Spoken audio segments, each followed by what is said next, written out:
Hey guys, tonight we're heading to a time when the sun burned hotter than your worst midsummer blackout. And ice, the kind you might now toss into a glass without thinking, was more precious than silk or silver. Picture this. It's the 1830s, you're in Calcutta, British India, and everything around you is wet. Not with rain, no, with sweat. The air is a slow, sticky syrup that coats your skin the moment you step outside. The ceiling fans overhead creak half-heartedly, powered by punka boys tugging ropes in endless rhythm, and into this furnace-like landscape something utterly absurd arrives, a ship full of ice. Yes, actual literal frozen water, in tropical India. You probably won't survive this heat just thinking about it. So before you get comfortable, take a moment to like the video and subscribe, but only if you genuinely enjoy what I do here. And I'd love to know where and when you're tuning in. Drop your city and your current local time in the comments. Now dim the lights, maybe turn on a fan for that soft background hum, and let's ease into tonight's journey together. You're standing by the Hooghly River watching porters unload crates from a wooden brig called the Tuscany.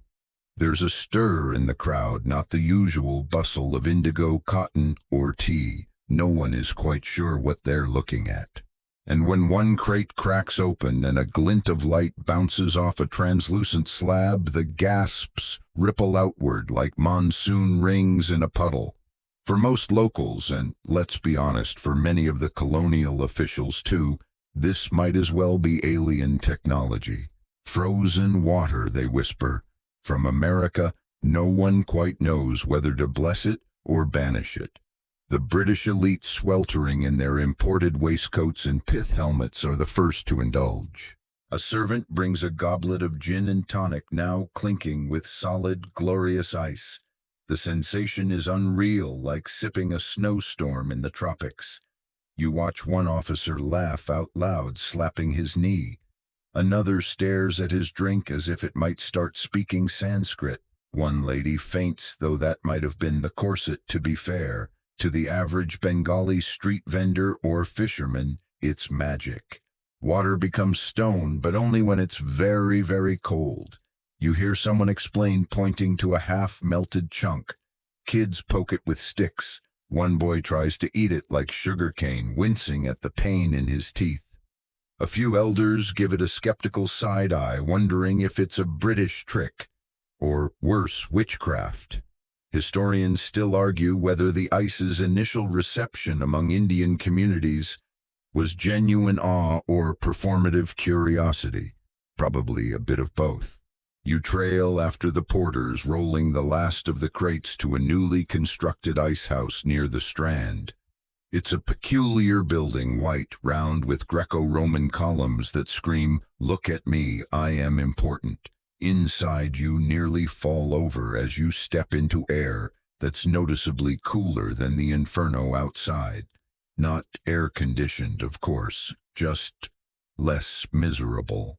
The walls are thick, double-layered with sawdust packed in like snowdrift. The floor slopes downwards into a pit where ice is stacked like marble in a tomb. There's no refrigeration system, no electrical hum, just careful geometry, blind optimism, and 300 tons of Massachusetts lake ice slowly melting as the British pray. It survives long enough to serve a second cocktail. And you can't help but marvel. This ice, after all, began its journey months ago in the forests outside Boston, hacked from the surface of frozen ponds. It crossed the Atlantic, then rounded the Cape of Good Hope, baking under African sun, and bobbing through monsoon waters, only to end up here in the belly of Bengal. All that effort so some imperial stomachs could feel a little more at home. You think of the irony. In a land blessed with the Himalayan snowfields, with mountain rivers and deep lakes, it's foreign ice that wins the day. No one trusts local native snow. It's seen as impure, often mixed with ash or dirt, unfit for the sahib's lips. Imported ice, on the other hand, is clean boxed in American virtue and Massachusetts marketing. Even if half of it arrives as slush, still you know something's brewing. This is no one-off spectacle. The whispers have begun of regular shipments of enterprising ice lords, of an entire industry chilling beneath the tropics. But for now, you simply stand by the riverbank and let the heat press against your skin. Somewhere behind you, a block of ice hisses softly as it vanishes into vapor. You're now thousands of miles away, crouched beside a restless man in snowy Boston, watching his breath puff out in little clouds. His name is Frederick Tudor, and he's either a madman or a genius, possibly both. He's pacing back and forth across the frozen yard outside his family's mansion, muttering things like India. Why not India? His boots crunch over frost, and he scribbles furiously in a leather-bound notebook. This, apparently, is where your ice story really begins, not in India, but in the obsessive daydreams of a wealthy but wildly eccentric Bostonian. Frederick has already tried selling ice in the Caribbean and failed spectacularly. No one down there wanted to pay for a melting luxury that turned into puddles faster than you could say rum punch. But he's convinced the world just hasn't caught up with his brilliance yet. What the world needs, he says, is cold. And if nature won't provide it in the tropics, he'll ship it there himself. You might laugh, but Tudor's completely serious. He's already mapped out potential routes to Brazil, Jamaica, even South Asia. While other young men inherit family businesses or go into law, he's investing his money in saws, insulation, and export logistics. And that money, it evaporates faster than the ice he's trying to sell. Historians still argue whether Frederick Tudor was driven more by vision or vanity, whether he truly believed he could revolutionize global trade or simply wanted to be the man who could say, "I sold frozen water in India." Either way, his plan reads like a fever dream. Cut large blocks of ice from New England lakes in winter, pack them tightly in ships, insulate them with sawdust, a waste product everyone else discards, send them to the hottest parts of the planet, and profit. You try to imagine telling your 1830s investors this plan. We're going to spend thousands building ships, packing snow, and risking months at sea to sell something that turns into nothing if we're too slow. Bold move. One local paper called it lunacy in cube form, but Tudor, ever theatrical, has a knack for persuasion. He believes in ice the way poets believe in love or explorers believe in dragons. And he really believes in Calcutta. Why? Because he's read about its scorching summers. He's heard that the British colonials live in a state of constant sweat, mopping their brows and longing for English frost. He imagines their desperation. He pictures their fancy banquets where everything wilts under the ceiling fan. They'd pay anything for ice, he murmurs, eyes gleaming. Anything. The first real hurdle, logistics. There are no proper ice harvesting companies yet, just men with axes and wooden sleds, carving chunks from frozen ponds like Walden or Fresh Pond outside Boston. It's a brutal, backbreaking job. You join them for a morning shift, watching as they gouge out enormous rectangular blocks with iron tools, dragging them across snow to the nearest cellar. The ice is pristine, so clear you can read your name through it. Then comes the packing, and here Tudor's true genius shines: sawdust. Everyone else sees it as trash, filthy, useless, clogging up mill floors, but he sees it as gold. Sawdust layered between ice blocks slows melting dramatically by keeping air away and forming a kind of fluffy thermal coat. You crouch beside the piles as men shovel it in like dry snow coughing from the dust. It's not glamorous, but it works. With everything in place, Tudor buys his first real ship, the Tuscany. It's not a grand vessel, just a wooden brig patched in places, but seaworthy enough. Workers retrofit it with a massive central cargo pit, insulated from top to bottom. No refrigeration, of course. Just wood sweat and blind faith. The blocks are loaded one by one, cushioned in their powdery sarcophagus of sawdust. When it finally set sail for Calcutta in 1833, people do laugh. Local Boston merchants throw a farewell party, mocking the Ice King, offering to bet how many hours the ice will last past the equator. Some say the ship will return empty. Others predict it'll be found halfway to India, the hold sloshing like soup. You, though, stand at the harbor as the sails fill. You feel a strange thrill, because this is no ordinary export. This is time travel in frozen form. Ice that existed in a Massachusetts winter will soon be swirling in a Calcutta glass. And even if the whole thing melts into the sea, Tudor's made his mark, the first man crazy enough to dream of chilling the tropics. But you can already hear the future crackling beneath the surface. Because while the ice is still whole in Boston, it's already dripping in your imagination, dripping toward an empire, a fortune, and a very sweaty audience waiting on the other side of the world. You're no longer in Boston's biting cold. Now you're knee-deep in fresh powder near the edge of Walden Pond, with the wind slicing across your cheeks and the faint tang of pine sap in the air. It's early January, the year is 1833, and the whole pond has turned into a glittering worksite. You hear the thunk of axes and the scrape of long ice saws tools that look like something between a two-man lumber saw and a medieval torture device. This is where the frozen gold is carved. You trudge alongside a team of laborers bundled in threadbare coats, their breath rising in fast puffs as they slice perfect rectangles out of the pond's thick surface. These blocks are massive, 3 feet long, 2 feet wide, and about a foot deep.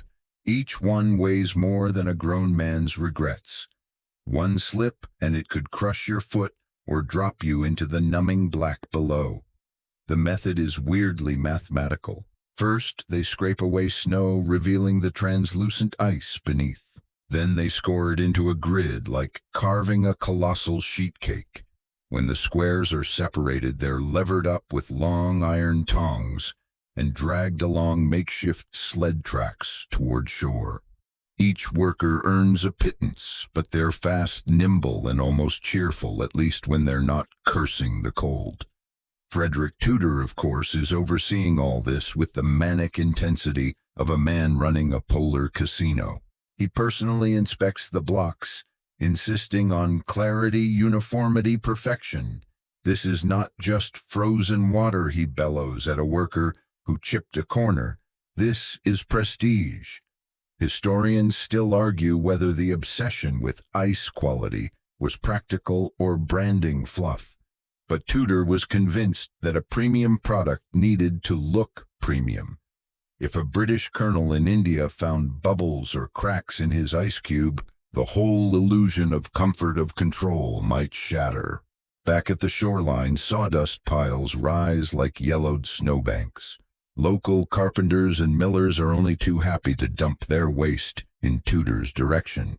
The irony doesn't escape you. What used to line stable floors now lines international shipping containers. Sawdust, it turns out, is like the duct tape of the 1830s. Cheap, ugly, and surprisingly miraculous. Each ice block is packed between thick layers of it, stacked tightly in barn-like warehouses near the harbor. The whole thing smells vaguely like a hamster cage, but it's cool, dry, and oddly peaceful. Inside you can hear faint cracking noises, the ice settling in as if bracing for the long trip ahead. Tudor's men work through the night. The shipment bound for India is enormous. Over 180 tons of pure glacial perfection. You help load the final crates into the Tuscany, where the ship's hull has been retrofitted with wooden braces and extra insulation. It's not elegant, but it's ready. The sailors, for their part, are both amused and annoyed. They complain about the weight. They joke that they'll be lugging slush by the time they hit Bermuda. One swears he's going to bring back a frozen fish just to mock the boss. But deep down they all know this is something different. This isn't rum or lumber or salted pork. This is an experiment, a gamble in luxury, comfort, and audacity. And so, as snow falls again on Walden Pond, and the saws fall silent, you glance back one last time. You're leaving behind a landscape that will disappear the moment spring returns, but the ice that will outlast the winter that made it. Or so Tudor hopes. There's something poetic in that, you think. Time preserved in water. A New England January frozen into geometric memory, packed away in a wooden ship bound for a place that's never known frost. Not really. You spend the evening at Tudor's family home, seated near a fire he refuses to enjoy. Warmth is the enemy, he mutters, staring into the flames like they've personally insulted him. He's already plotting next year's harvest. More ice, more ships, more ports. He talks about building an ice empire, brick by frosty brick. Let them laugh, he says, sipping lukewarm cider. They won't laugh when they're sweating and I'm selling them snowballs. You don't know whether to cheer or stage an intervention. By midnight, the Tuscany is ready. The harbor groans under the weight of its chilly cargo, and the crew are asleep below deck. The moonlight glints off the masts, and a few seagulls screech overhead, totally unimpressed. You look down into the hold one last time. Ice, perfectly stacked, sits silent in the darkness, white, clean, and full of hope or hubris. It's hard to tell the difference. You're back on the docks now, watching the Tuscany creak under its load as final preparations are made. It's March 12th, 1833, departure day, and the chill. Boston clings to everything. A few dock hands scratch their heads, trying to figure out how this ship hasn't already become a mobile puddle. Even the local fishwives have opinions. This fool's sending ice to the devil's frying pan. One mutters, hands on hips. Another shakes her head. Might as well bottle fog and ship it to Spain. You board the ship, quietly ducking beneath low beams into the cargo hold. It's surprisingly dark and hushed. Massive blocks of ice are packed into every crevice, buried in sawdust like buried treasure. The air is still. The wood creaks, and the only sound is the occasional soft pop of ice shifting, settling in, like it knows this is going to be a long ride. Above deck, the crew bustles around, most of them unconvinced this is a good idea. You hear one sailor joke that they should install a lemonade stand on board just to break even. Another wonders aloud whether they'll just be dumping water into the ocean by the time they reach the Azores. But the captain is committed. Orders are clear: no opening the hold, no inspections, no unnecessary movement. Keep the air in, keep the heat out, and keep the dream alive. You sail out into a stiff Atlantic wind. It's not glamorous. This isn't a naval frigate or a tea clipper. The Tuscany is squat, slow, and loaded so low in the water it almost looks embarrassed. But it moves, past the lighthouses, past the ice-flecked coast, past every warm-blooded, rational voice shouting, "Are you insane?" and into the deep blue it goes. The journey begins smoothly. Cold weather follows the ship for the first few weeks, which is lucky. It gives the ice time to settle and harden in place. But by the time you near the tropics, things start getting moist. Humidity creeps into your bones. Your clothes stick to your skin, and beneath your boots you swear the deck feels warmer by the hour. The men get twitchy. Rumors start to churn like the sea that the cargo is already melting. that Tudor has sold them on a fantasy that they'll arrive in India with nothing but wet sawdust and embarrassment. One sailor swears he can hear the ice crying at night. You spend long hours just listening, ear pressed to the deck, waiting for that telltale drip. You imagine one stray sunbeam slicing through the hull like a knife, turning this whole floating gamble into a giant cooler full of regret. Still the ship holds. You pass the Azores, then the equator, and now every moment becomes a war against the sun. The sails strain, the crew slathers the deck with wet cloths in the hope of lowering the ambient heat. Below, the sawdust does its silent work fighting against physics. Historians still argue whether the Tuscany's survival was pure luck or meticulous preparation. Some claim that Tudor's team overpacked the hold, betting that even partial melt would leave enough usable ice. Others believe the sawdust insulation was simply more effective than anyone dared to believe. A few fringe scholars suggest the cooler Atlantic spring of 1833 made the difference. It may never be settled. Regardless, you make it 3 months at sea, nearly 16,000 miles. And one afternoon, just as the Tuscany rounds the final headland into the Bay of Bengal, you catch sight of Calcutta's shoreline, white colonial buildings shimmering through the haze like ghosts in linen suits. The sun is merciless, the air smells of spice and salt, and all around you men are peeling off layers of clothing and dousing themselves in water like wilting flowers. The ice ship glides into the docks, drawing curious crowds before the anchors even dropped. British officers in sun hats look puzzled. Bengali dock workers nudge each other, whispering about the odd smell of sawdust and damp wood. And then finally the hold is opened. Steam erupts like breath from a dragon's mouth. The ice, actual ice, still exists. Not all of it, of course, but enough. Big, clean, solid chunks emerge from the darkness like relics from another world.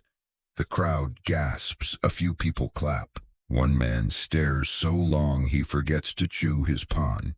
It worked. No one throws a parade, no trumpets blare, but in Tudor's mind this moment is everything. He's proven it can be done. The impossible, the mad. You watch as the ice is rolled off the ship and carted toward the city's brand new ice house, nestled just off the Hooghly River. No one quite knows what to do with it yet. Some suggest medical uses. Others joke about frozen desserts. One officer whispers, "Put it in the port. We'll drink like kings." And just like that, a new kind of colonial cargo is born. Not precious metal, not tea or opium, but cold crystalline defiance, a rebellion against nature in 300-pound slabs. You take a long breath, tasting the salt, the sweat, and just maybe a hint of winter from halfway across the world. You're standing on the docks of Calcutta in your dust-covered boots, watching as laborers with wide eyes and wide mouths unload the last of the cargo. It's surreal. Every other shipment here is sticky, fragrant, or warm molasses textiles, pepper bricks of indigo dye, but this is cold. You lean over one of the blocks, feeling the ghost of Boston on your palm. The ice has made it. Not all of it, of course. Out of the original 180 tons, maybe 2/3 survived the journey. But who's counting? The important part is that you're not staring at a puddle, you're staring at proof. And just in time, too. Calcutta is entering its hottest stretch of the year, when even the dogs seem to sweat, and the ceiling fans threaten mutiny. Word spreads quickly. The British expat community perks up like tulips after a frost. Officers, administrators, and their tightly corseted wives rush to the new ice house near the Strand, clutching parasols and curiosity in equal measure. It's a gleaming, strange structure, a round neoclassical dome that looks like it belongs on a Greek hilltop, not in the middle of Bengal. Inside, the walls are thick, cool to the touch, and lined with more of that miraculous American sawdust. This isn't a warehouse, it's a temple to comfort.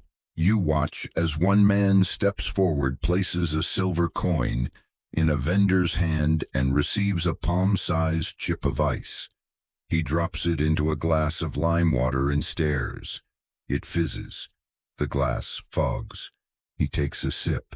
His eyes go wide. "That's it," he whispers. "That's England." From there it spreads like gossip in a boarding school. Ice for gin and tonics. Ice for sprained ankles. Ice for cold compresses on sunburned brows. You trail after delivery boys on bicycles, hauling crates of it to hospitals and officers' clubs. A feverish child gets a chunk wrapped in linen to bring her temperature down. A British general puts some under his hat and chuckles like a schoolboy. Historians still argue whether these first uses of ice in India were driven by medical need, colonial snobbery, or plain novelty.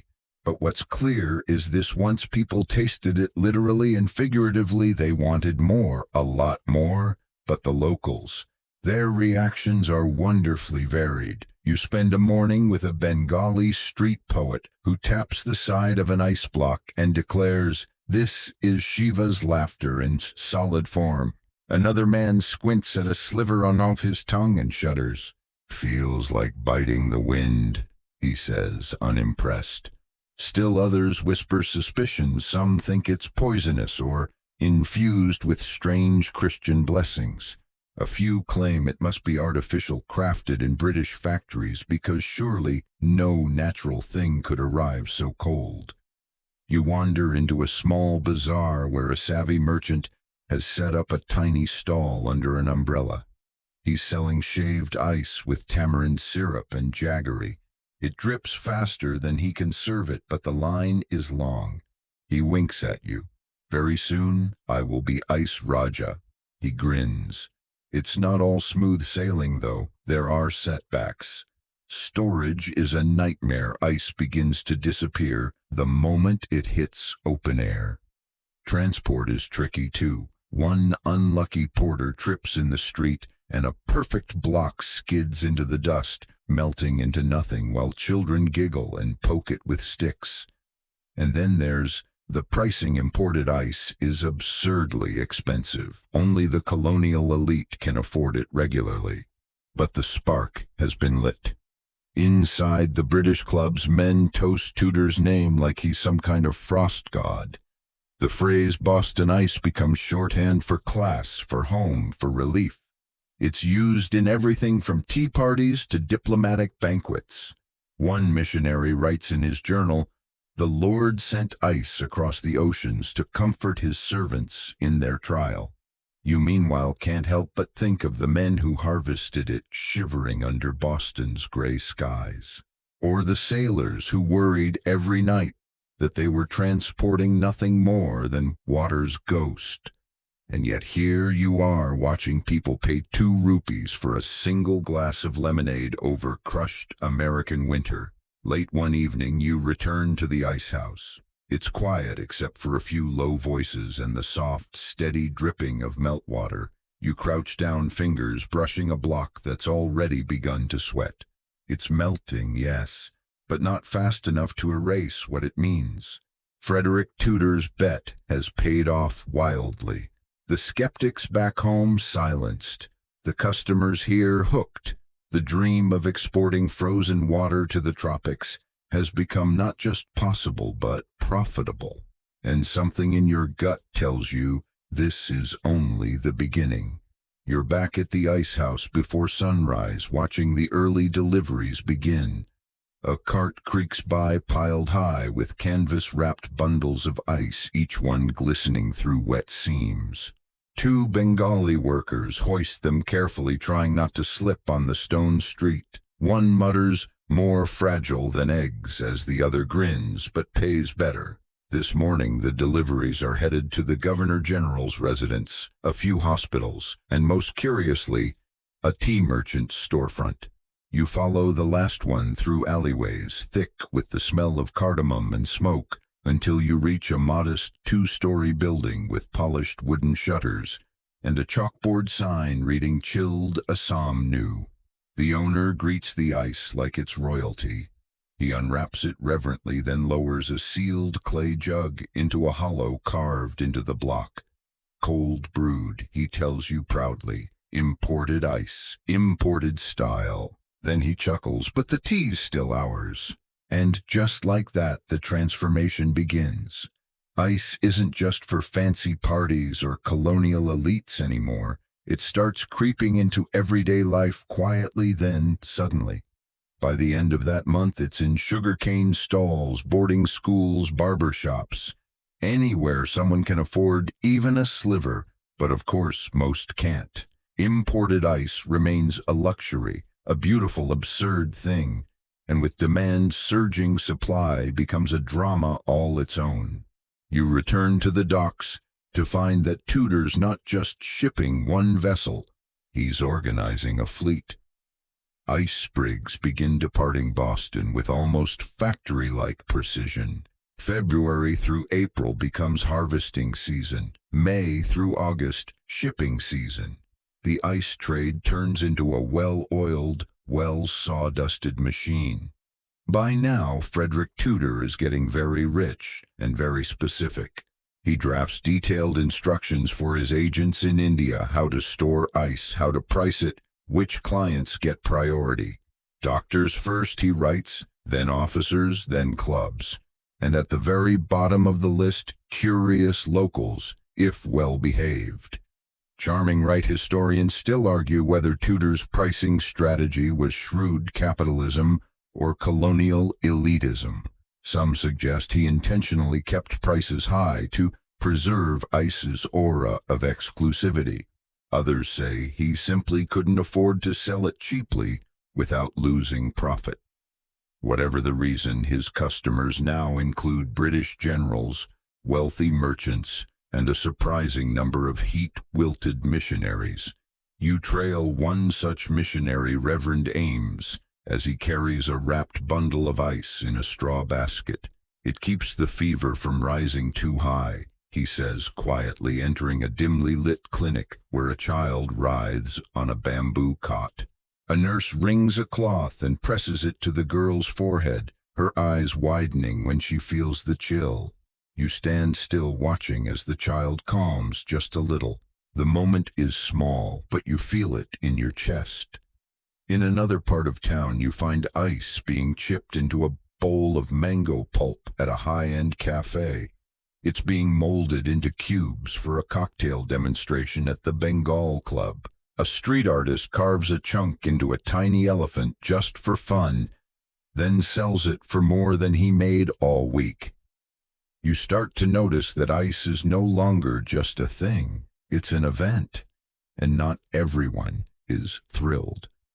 Local businessmen grumble that Boston ice is ruining the market for traditional summer coolers, like clay water pots, fruit juices, or chilled rosewater cloths. One angry seller cries, "Are we now importing cold? What next? Will they send us clouds?" The British, meanwhile, remain smug. A few officers even commission poems about the ice shipments. One writes, "What man may bring the winter's sting to Bengal's sweltered face? A Yankee bold with sawdust gold. The ice arrives with grace."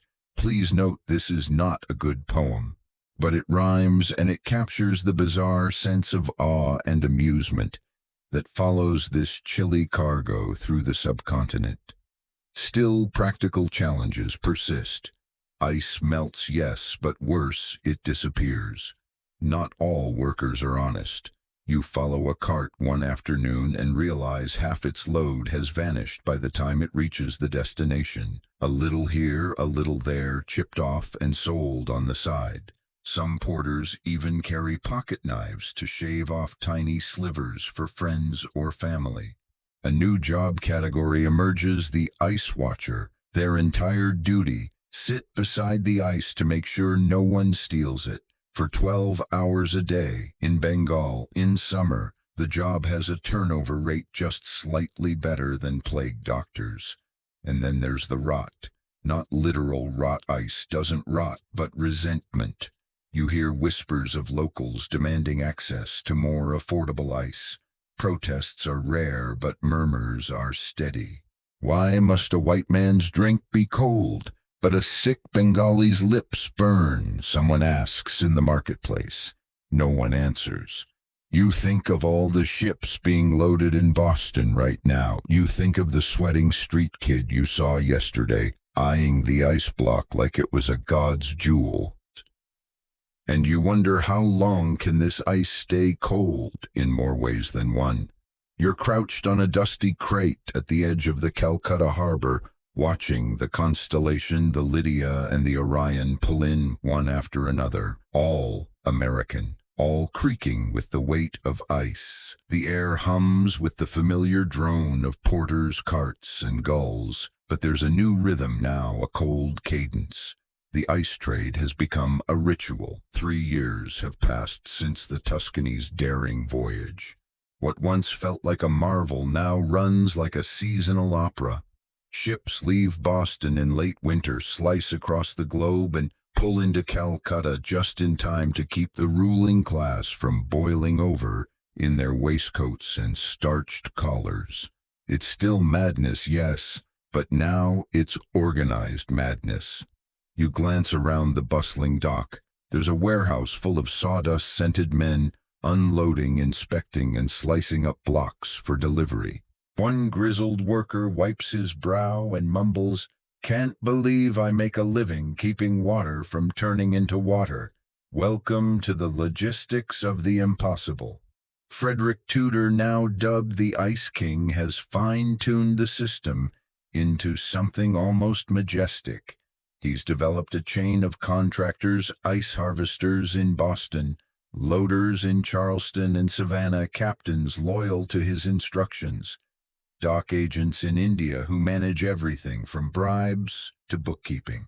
You peer into one of his ledgers, meticulously neat.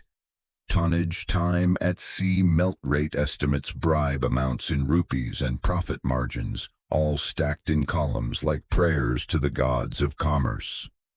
One entry reads, Sundar & Co. underreported ice loss by 12%, ice watcher replaced.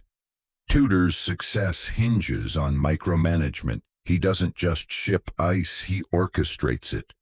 Historians still argue whether he was brilliant or borderline obsessive. Some say he pioneered cold chain logistics before refrigeration even existed. Others claim he was lucky to ride a niche market during an era of imperial indulgence. Either way, the man knew how to sweat the details, even while trying to prevent sweating itself. And speaking of sweating, you're now on a delivery cart, rattling through the sweltering city. The cart boy, a teenage lad with bare feet and a bandana soaked in water, slaps the reins as you bounce toward the army cantonment. Soldiers stand fanning themselves with broad leaves, while an officer waves impatiently for his cooling supply. He doesn't mean wine, he means a block of Boston ice. You hop down just in time to see the cart boy chip off a hunk and drop it into a brass basin. A servant rushes off to deliver it to a hospital tent where an elderly lieutenant colonel with malaria lies moaning. The nurse presses a rag soaked in ice water against his forehead. It's easy to forget, amid all the elite frivolity, how useful this trade can be. Doctors swear by it. Wounds are soothed, fevers reduced, patients comforted. One Calcutta surgeon writing in a local journal calls it the second most valuable import after quinine. That may be an exaggeration, or not. Of course, this usefulness doesn't make things simple. You follow a local contractor, one Mr. Das, who manages a small fleet of delivery boys. His office is a bamboo lean-to stacked with straw ledgers and melting puddles. Timing, he tells you with a grimace, is everything. If it melts before delivery, I lose payment. If it melts during storage, I lose reputation. He shows you a city map covered in ink smudges, delivery zones, melt risk areas, shadow paths for keeping the ice cooler in transit, and X marks over unreliable clients. There are even notes about the best times to bribe traffic guards. A cart stuck in midday sun loses 10% in 10 minutes, he grumbles. You help deliver a block to a wealthy merchant's residence and are rewarded with a glass of iced rose water. The merchant sips with exaggerated delight, then waves you off with, "Tell Mr. Tudor I want a standing order for monsoon season." But not every delivery ends so sweetly. One block en route to a hospital is dropped when the porter slips on a banana peel. Yes, an actual banana peel, and it cracks open like a crystal skull. The doctor emerges furious. The porter is docked 2 days' wages. Ice Watcher shakes his head and mutters, "The gods are laughing." And they probably are, because as you're reminded daily, the entire business teeters on absurdity. You're fighting a solar-powered country with frozen weapons. You're relying on Victorian-era transportation to move perishables across continents. Every transaction has 10 failure points, and every success still ends in a puddle. But there's magic, too. You walk past a school where children have never seen snow, but now sip tamarind ice slushies under a neem tree. You pass a wedding where ice is packed into decorative basins, holding chilled roses in June, and the guests gasp and smile. You spot a beggar outside a tea shop holding a chipped sliver of discarded ice in his cupped palms like it's a holy relic. By the time you return to the ice house, the sun is setting. The air is heavy with smoke and mango blossoms. You touch a block of ice and feel the heartbeat of a mad dream, one that defied climate distance and logic, just to bring a moment's cool to an overheated world. You're inside the Calcutta ice house again, standing shoulder to shoulder with a sweating clerk as he scribbles out a fresh delivery ledger. Around you, the cavernous interior hums with activity. The walls are cool, the floor damp, and the air tinged with the sweet rot of melting sawdust. A dozen men shuffle past, carrying small blocks, shouting names: Oberoi, McIntyre, St. Luke's Hospital. But today, something feels different. There's a visitor in a high-buttoned coat, his boots polished to a mirror shine. He's not a merchant, not a soldier, not a missionary. He's a bureaucrat. You know the type. He's here to inspect, to appraise, to decide. Whether for the East India Company, the British Colonial Administration, or some committee no one remembers, it doesn't matter. He steps through puddles with a sneer, tapping the block edges with his cane like he's inspecting livestock. 3 tons lost last week to melt, he asks the clerk. Do you consider that acceptable? The clerk gulps. Sir, we save it, the man snaps, then scratches something into a little notebook. Send this report to Fort William. And just like that, you realize ice has officially become a political issue. Historians still argue whether the colonial administration genuinely supported the ice trade for public benefit or simply tolerated it for elite comfort. Either way, the presence of this man signals a shift. Ice is no longer a novelty, it's a line item. From that day on, you begin hearing more and more rumblings about cost. The government isn't keen on the growing subsidies some hospitals are demanding for cold storage. The port authorities are annoyed at how long ice ships take to unload. Every minute lost in the heat costs thousands of rupees in melt. And some colonial officers are grumbling that their gin and tonics have become an expensive habit, like drinking diamonds in liquid form. Still, demand grows. You find yourself attending an absurd meeting at the Bengal Club. where officers debate whether cold baths should be rationed. The staff are bathing in it. One shouts, horrified, "That's not the point of the ice." Another argues, "Let them. Have you tried sleeping in this weather?" One elder suggests a formal register of daily block use by department, and you wonder whether he's ever actually held a block of ice in his life. Meanwhile, back on the streets, you catch wind of a different kind of tension.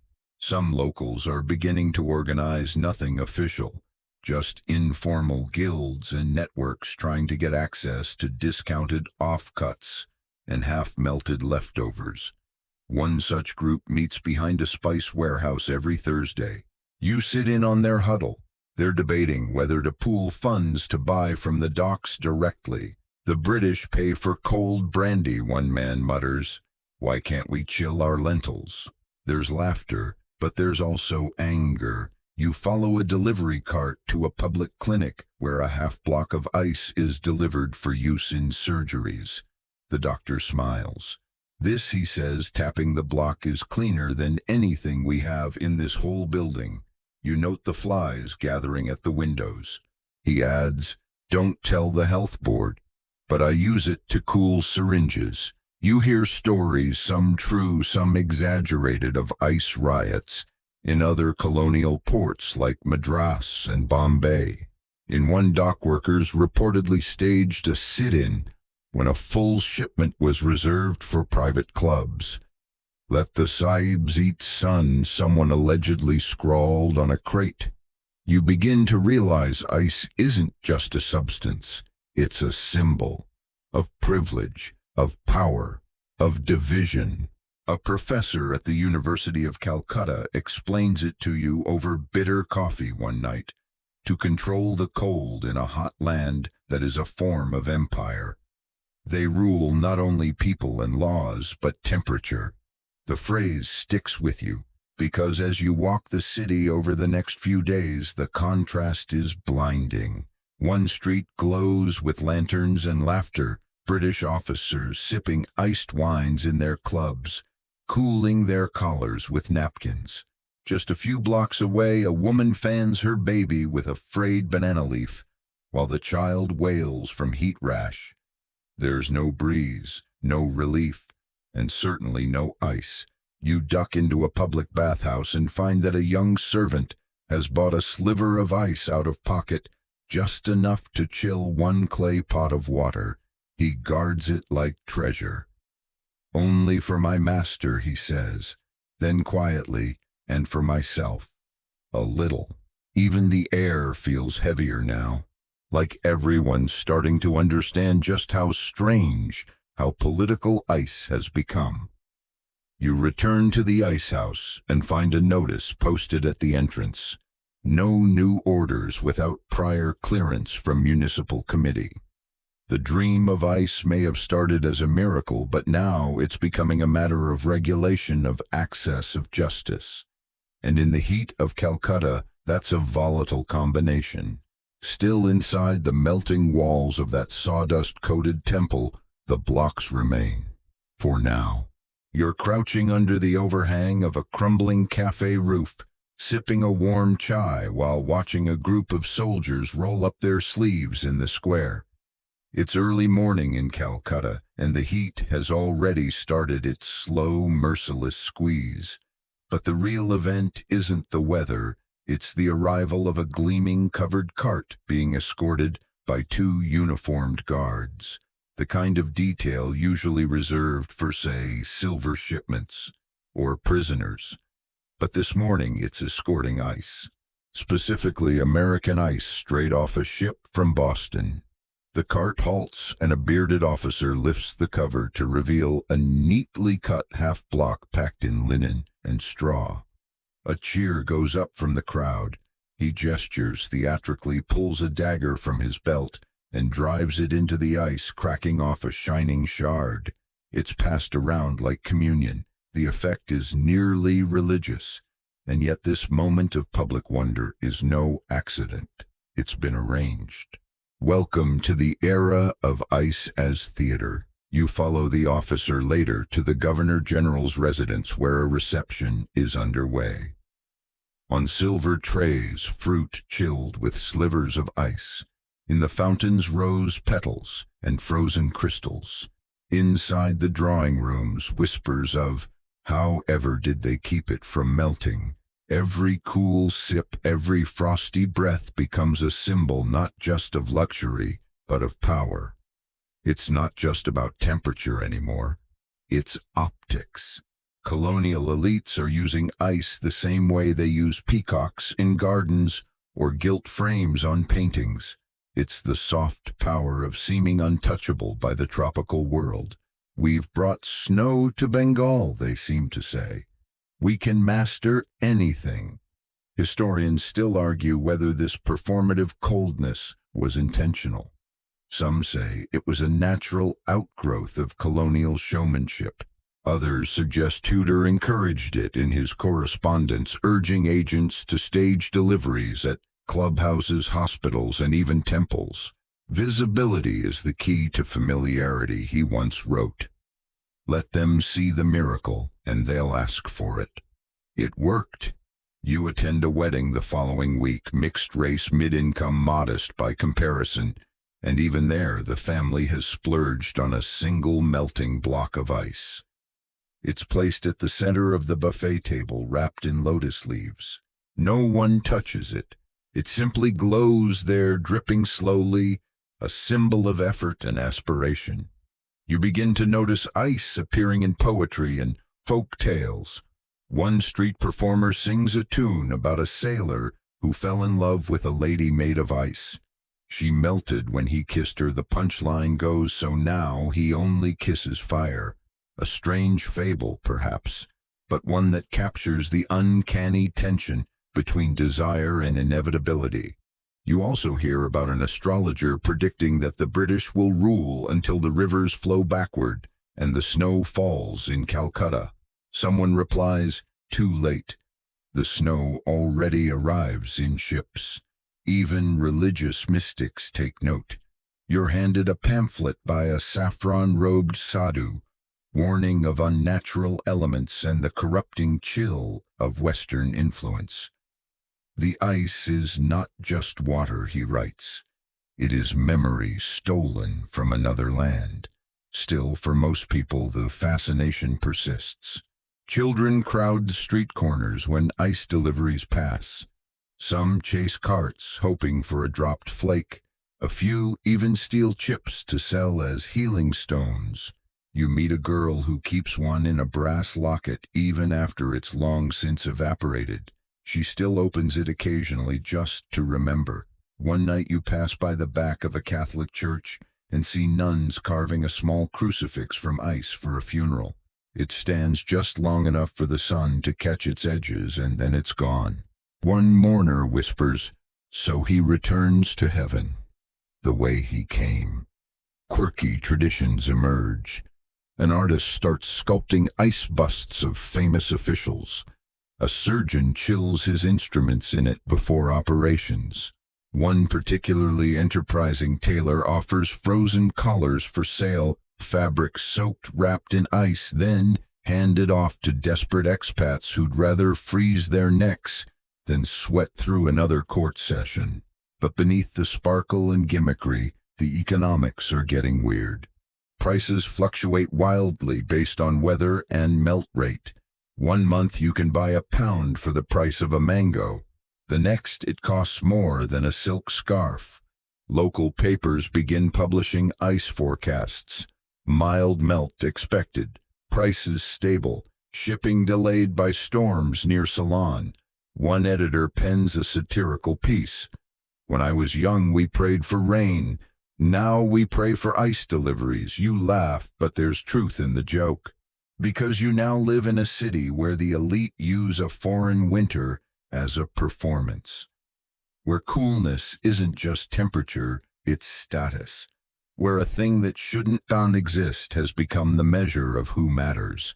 And as you pass by the fountains of the governor's garden once more, those trickling, chilly pools where ice was dropped in earlier that morning, you catch your reflection in the water. You don't look cooler, just quieter, because even miracles come with shadows. You're perched on a narrow veranda, sipping tepid tea, when you hear it again, that soft, unmistakable crack of ice splitting in heat. You lean over the railing and spot a porter below, crouched beside a woven basket, leaking cold mist into the air. He's carefully shaving slivers from a melting block and selling them by the spoonful to a waiting line of schoolchildren, 1 anna per chip. No haggling, no refunds. You smile, but there's something darker behind it today. The shine is starting to dull, because while the upper crust of colonial India is still marveling at frosted wine goblets and sculpted chillers, others are beginning to wonder what's the real cost of keeping the colony cool. You walk past the newspaper kiosk and catch sight of a new headline in the Calcutta Courier: Ice famine feared, low shipments and melt rates spark concerns. Inside the article blames unusual Atlantic currents and inefficiencies in port offloading. But you already know the truth. The whole system is a tightrope walk over fire. One missed shipment, one unexpected heat wave, and the illusion collapses. This isn't just a novelty anymore, it's a supply chain, and it's showing cracks. You accompany a delivery man, Rahman, on his afternoon route. He's been doing this for 4 years. Longer than some officers serve, he mutters with a smirk. His cart is smaller now, rationed by recent shortages. At the first stop, a club steward shakes his head. You were supposed to bring a full block, he snaps. The gin is already warm. At the next stop, a missionary clinic. The welcome is warmer, we'll make do, the doctor says, taking the meager half-chunk and splitting it between 3 glass jars used for storing leach samples. It's all about preservation. But Rahman's hands tremble. He's already thinking about the third stop where he'll have nothing to deliver. And sure enough, the housemaid at the colonial judge's bungalow doesn't even let him inside. No ice, then no coin, she says, shutting the gate in his face. By dusk, Rahman's cart is empty, and his face is drawn. They act like I melted it on purpose, he sighs, as if I swallow it between stops. You buy him a lemon soda and sit with him by the river. He points out over the water. That's where the Lyra was supposed to dock, he says. 3 days late now. They say the captain tried to shave hours by cutting through a warmer channel. Gambled, lost. Historians still argue whether the sudden drop in mid-1840s ice shipments was due to mismanagement or climate fluke. Some cite unusually warm Atlantic currents. Others point fingers at Tudor's obsession with expansion over maintenance. A few less kindly say it was bound to happen. You can't sell snow in summer forever. One Boston competitor snorted, back in India, the effects ripple. Prices spike. Black market ice emerges. You follow a rumor to a small shop behind the Howrah market, where shady vendors chip off stolen or repurposed blocks for desperate customers. 10 rupees, a man says flatly, holding a melting hunk like a gem. No bargain. No questions. A doctor you know visits one of these vendors just to keep a child's fever down.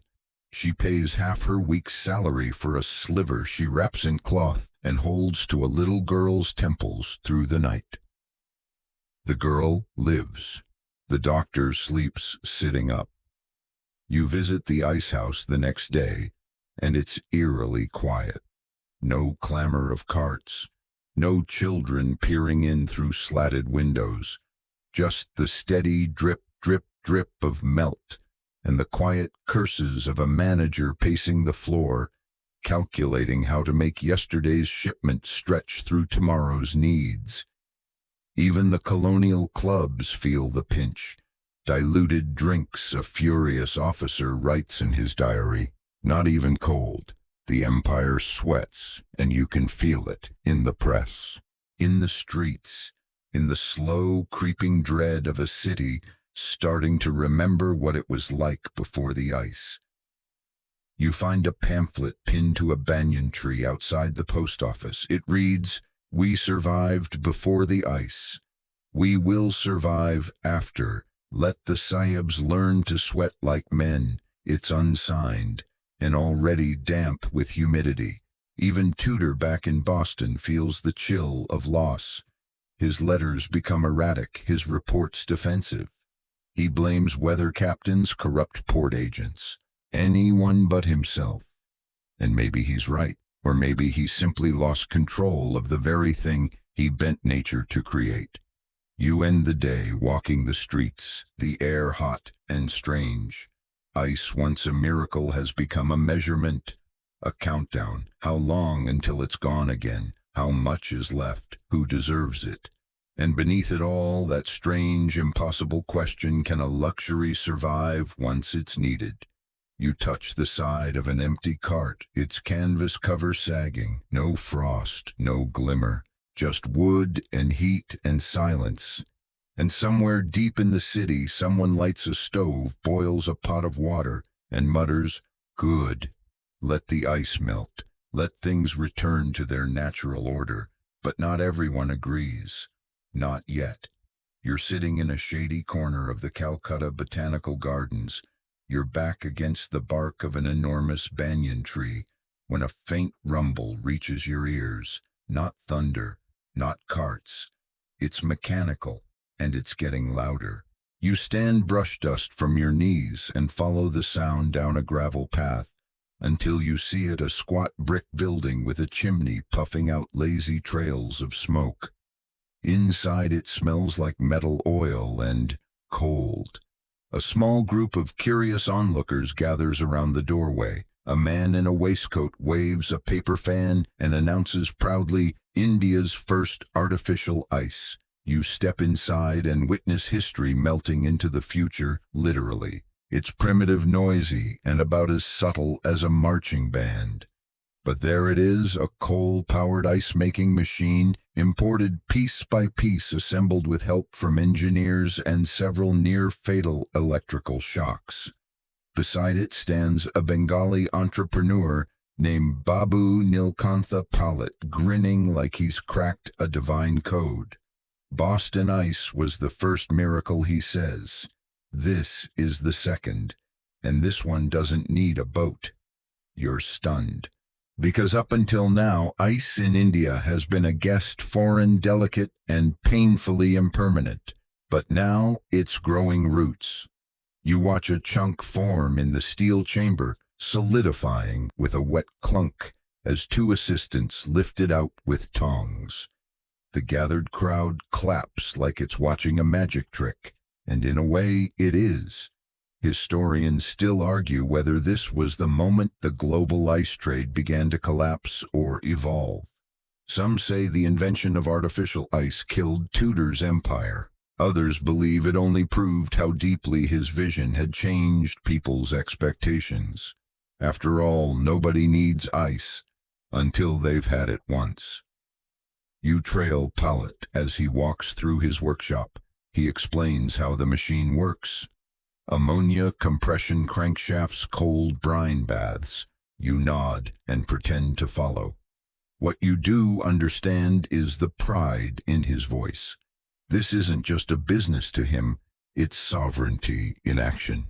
"We don't need Boston anymore," he says softly. "Not for cold, not for comfort." You step back outside into the sweltering sun and realize something fundamental has shifted. For the first time, ice is being made in India by Indians, for local use, priced for local markets. You pass by a tea stand that used to sell only hot chai. Now a new board reads, "Chilled masala milk, 2 annas." You grin, but it's not all smooth sailing. The new machines are expensive to run, often break down, and their output is limited. Still, they serve a purpose. You tour a hospital that's installed one in its basement. The head nurse shows you a storage bin with small bags of chilled gauze, and you spot a thermometer on the wall imported from London, but used now to measure local ice. One doctor tells you we still get Boston shipments, but we sleep better knowing we don't depend on them. That word again, dependence. You start noticing small signs of rebellion against foreign ice. A cartoon in a local newspaper shows a sweating Englishman chasing a runaway ice block labeled Boston's Gift, while an Indian boy hands another block to his grandmother labeled Homegrown. In the colonial clubs, opinions are split. Some embrace the new machines with curiosity. By God, I could use one back in Brighton, one officer muses. Others mutter darkly about quality, reliability, and native hygiene. You suppress an eye roll. You meet one particularly crusty colonial who insists ice without Atlantic salt is like wine without France. You gently remind him he's drinking it with imported tonic water and cheap gin. He scowls. Tudor back in Boston is furious. You read one of his letters aloud in the shade of a railway station, laughing softly at his indignation. Mechanical ice will ruin the dignity of the trade, he writes.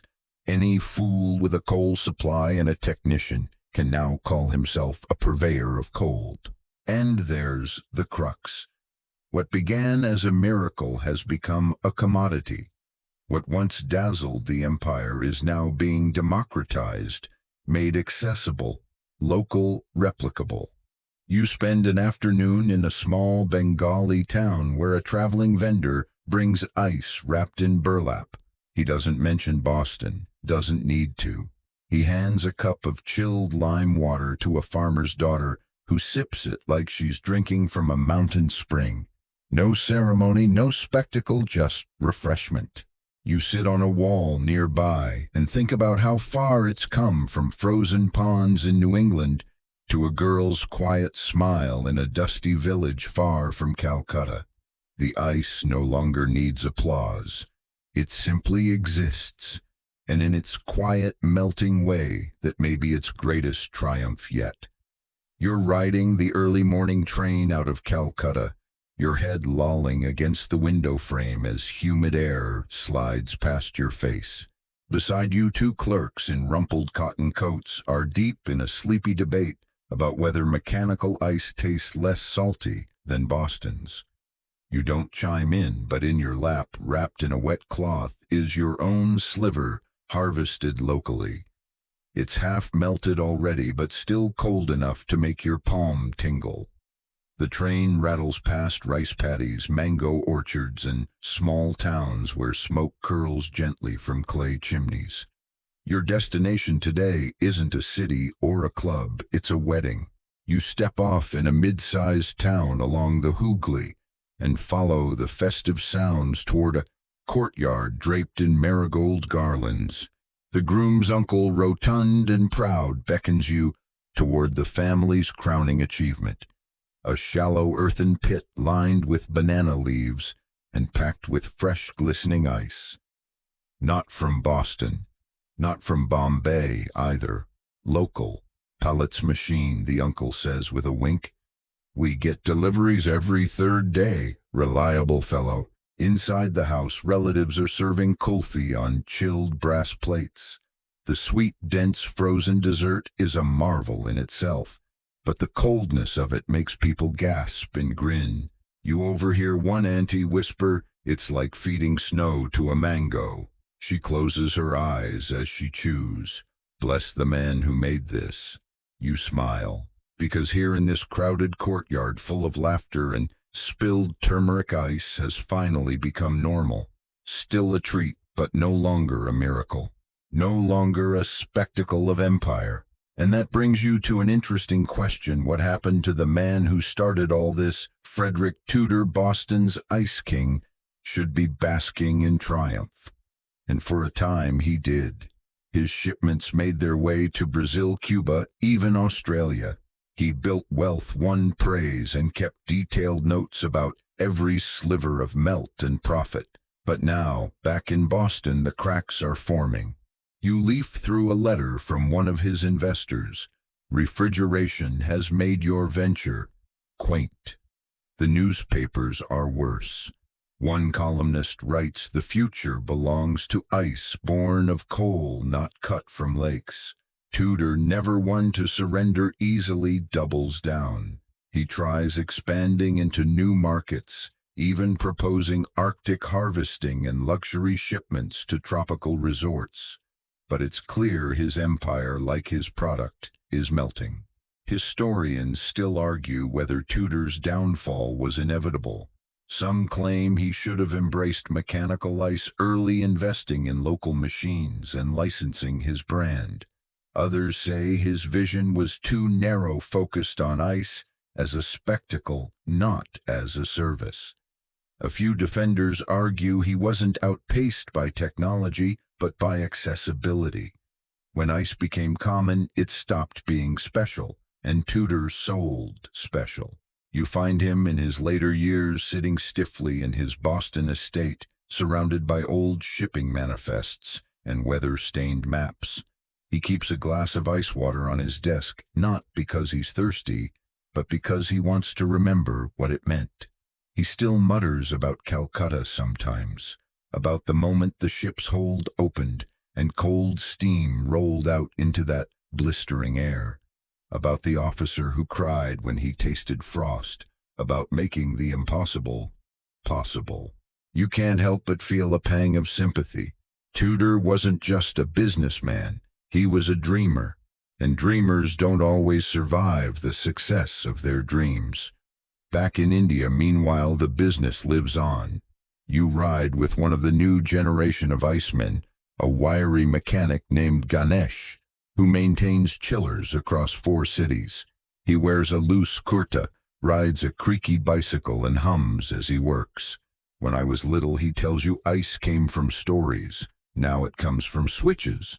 He opens the hatch of a roadside cooler and pulls out perfect cubes, clicking them into a tray like clockwork. Nearby, a grandmother lowers a milk bottle into a bin of chilled water and sighs with contentment. No one thanks Boston. No one even asks where the idea came from. They don't have to, because the dream has spread too far to trace. The cold has gone native. You spend the evening walking along the riverbank.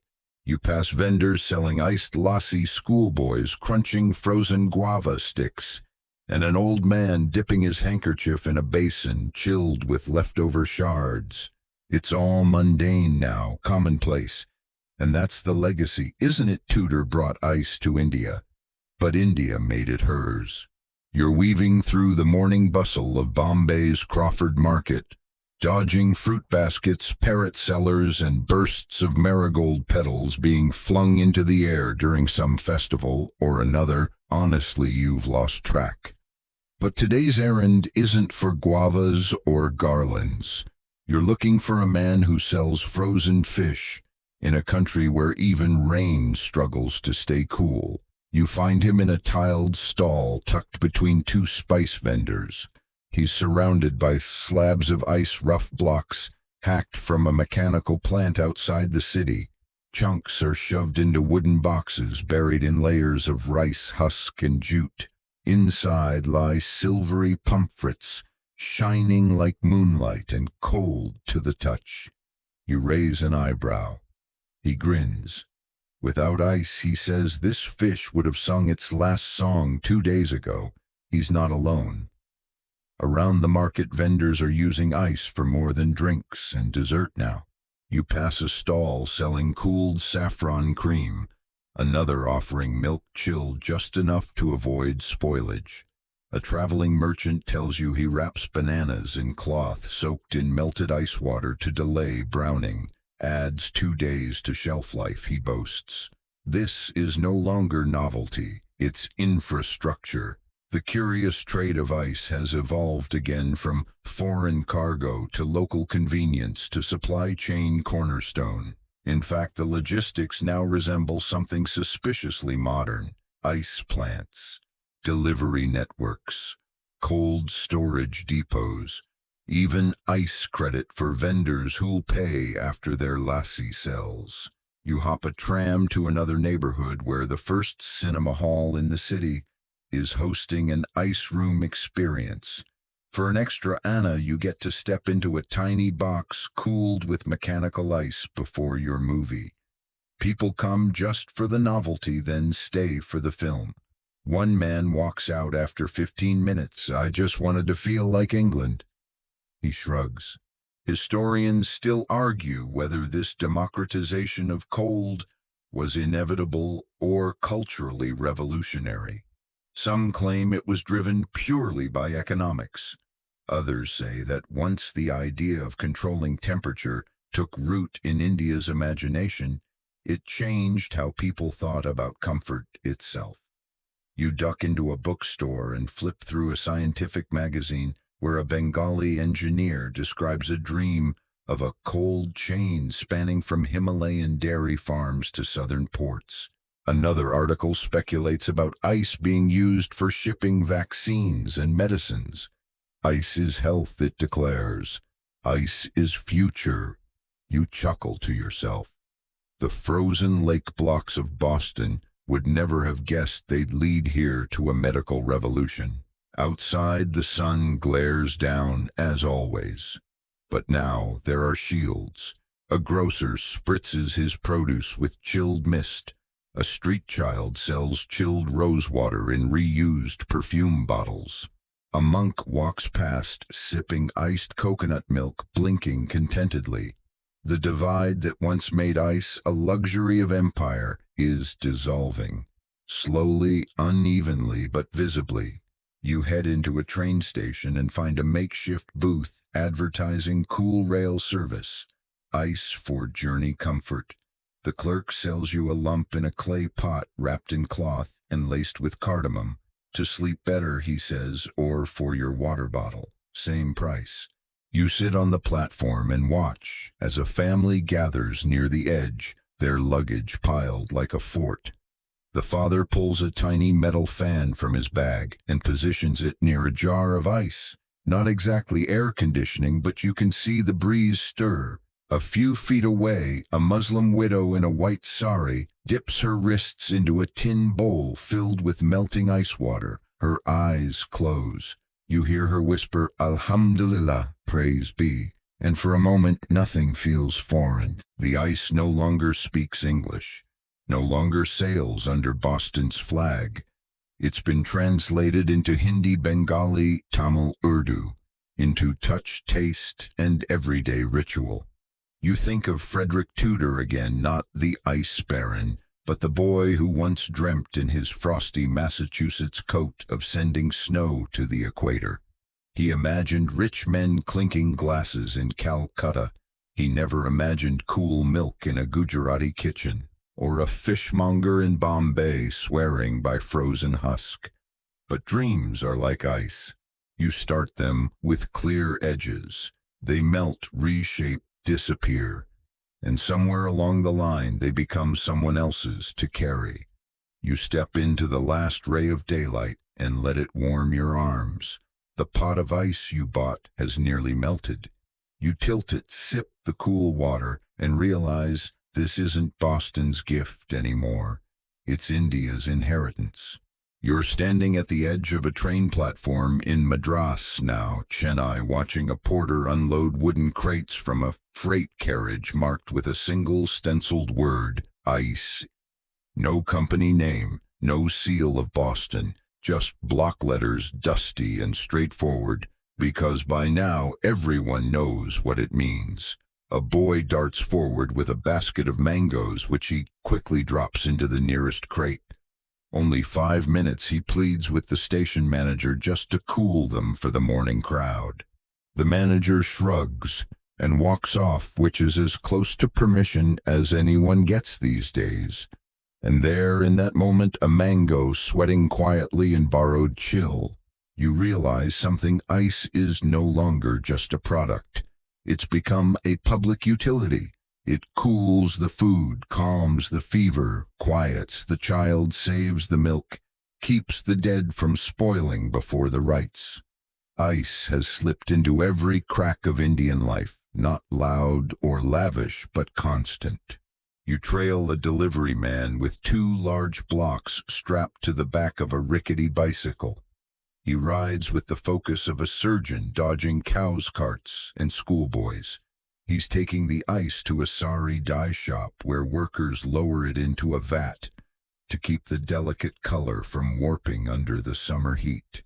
Saves the purple, one worker explains, swirling cloth in a mix of dye and chill.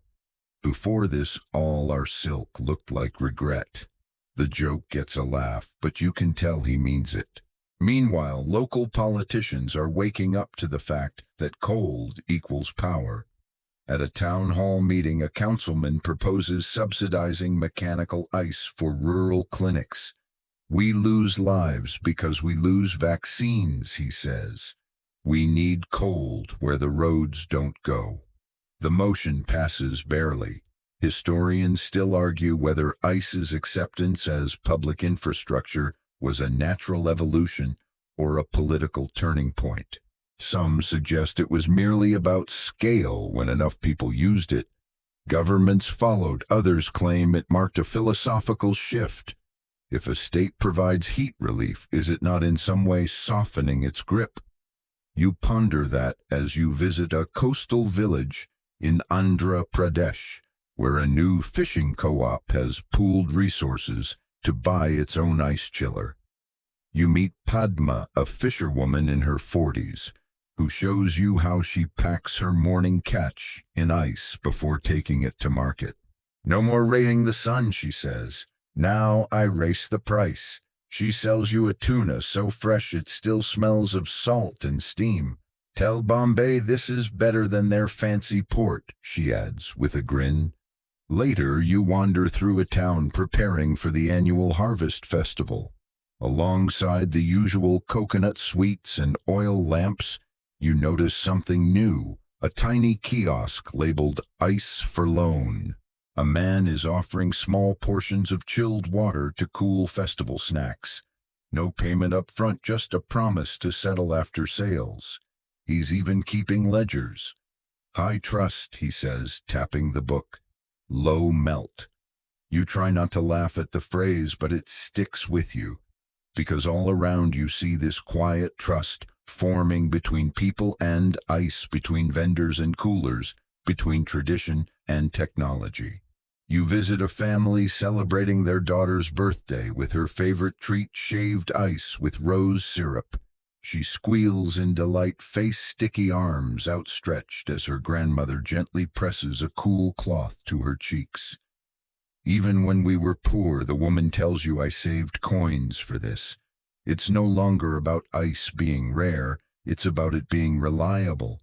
Even the language shifts. You hear phrases like baraf wala, iceman, tanda pani, cold water, used not with novelty but routine. Cold is no longer foreign, it's familiar. You pass a school where the children take turns holding a chunk of ice during recess, laughing as their hands tingle. One boy presses his forehead to it dramatically and wails, I am the King of England. Everyone bursts out laughing.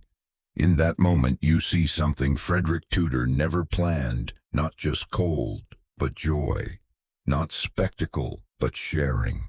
Back in Boston, the lakes have long since stopped feeding the tropics. The trade routes have changed, the world has warmed, and yet the chill that Tudor dreamt of still dances through the subcontinent, not as a colonial ghost, but as a local rhythm. You sit beneath a neem tree and watch a man use his last few coins to buy a cup of iced sugarcane juice. He closes his eyes, sips slowly, then nods to no one in particular. That's it, you think. Cold, quiet, shared, that's the legacy. You're sitting on the rooftop of a small guest house in Lucknow, watching the haze of evening descend in soft pink folds across the city. The scent of fried onions drifts upward. Somewhere below, a wedding band blares a brassy tune, off-key, joyful, unstoppable. Beside you, a clay jug sweats slowly onto the stone floor. It's wrapped in a damp cloth and nestled beside a single block of ice. Not a big one, not even crystal clear, just a misshapen chunk chipped from a neighborhood vendor's delivery. But it keeps the water cool enough to feel like a kindness when you sip. No applause, no luxury, just a small act of preservation. Because by now ice in India has shed its coat of glamour. It's not exotic anymore. It's not foreign. It's not for the sahibs. It's just there, useful, expected, woven in. You spend the next day with a delivery driver named Ali, who works for a local dairy cooperative. His beat covers 9 villages and takes him from the break of dawn until long past dusk. In the back of his van, thick-walled coolers packed with ice and glass bottles of milk. He flips on a small fan powered by the van's old battery and grins. It's not high-tech, he says, but it keeps the curd alive. In one village, he delivers to a roadside tea stall run by 2 sisters. One of them slips you a cool hod of chilled sweet lassi. You thank her and offer a compliment. She laughs and says, "No praise for me, praise the baraf."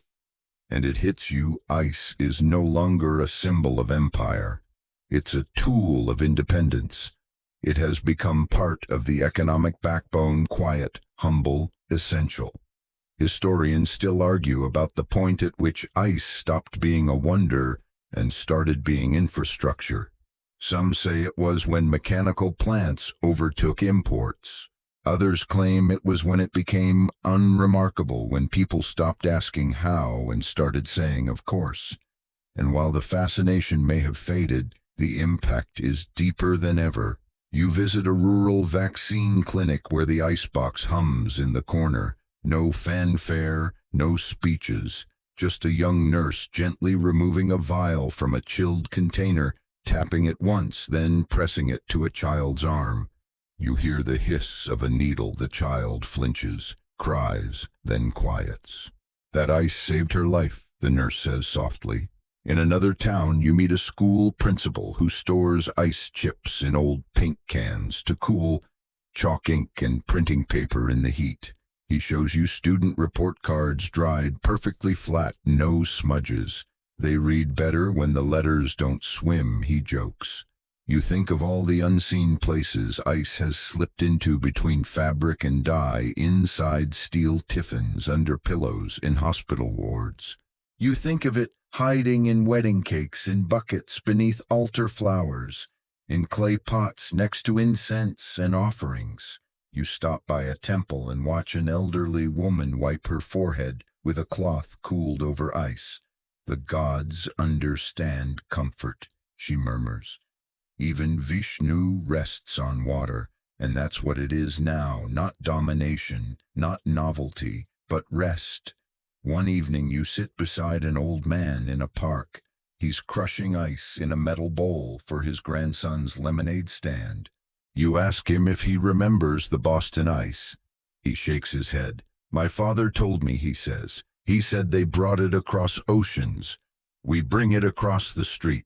You ask if he thinks the story matters anymore. He nods slowly.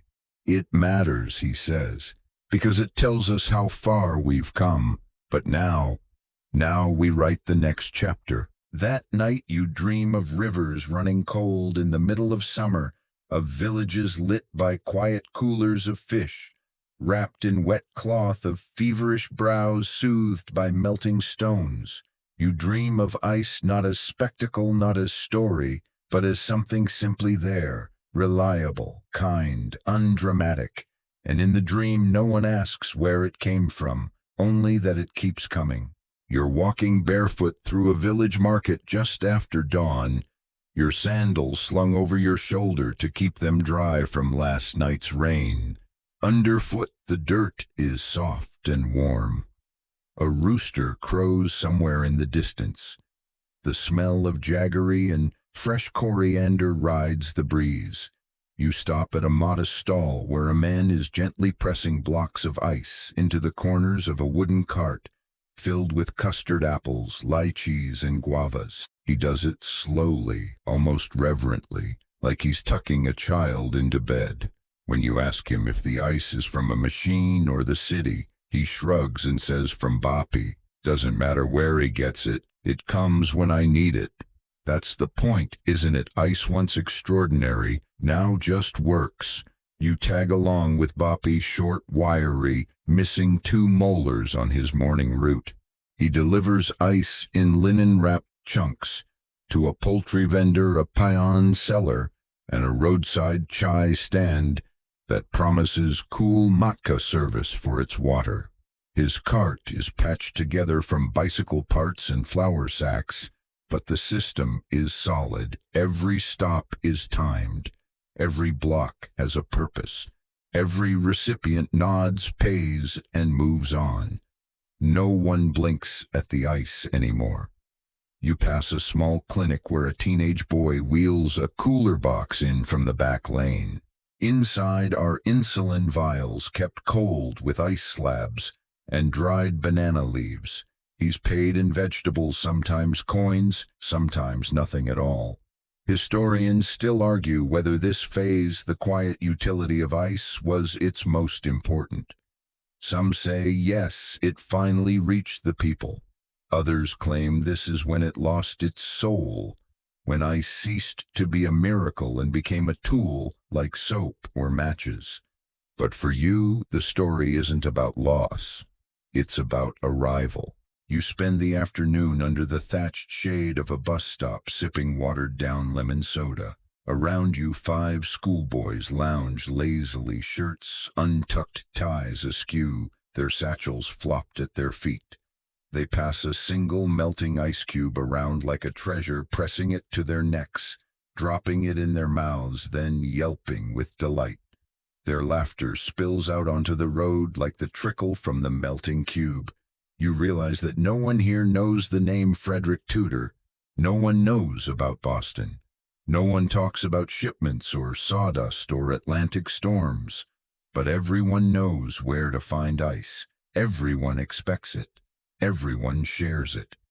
At a nearby temple, you watch volunteers pack coolers with flower garlands and sweet yogurt for a community meal. One man points to the cooler and says, "Our last block. Use wisely." He's half joking, half not. You make a note to yourself. Coolness has become communal. Later, you return to the house where you're staying and find the family's grandmother crushing ice in a cloth with a rolling pin. She sprinkles it over rosewater syrup and hands you a glass. "We used to wait for summer rains to cool our drinks," she says. "Now we wait for ice delivery." There's no resentment in her tone, just progress. As the sun sets, you join a group of women and children sitting along the steps of a ghat.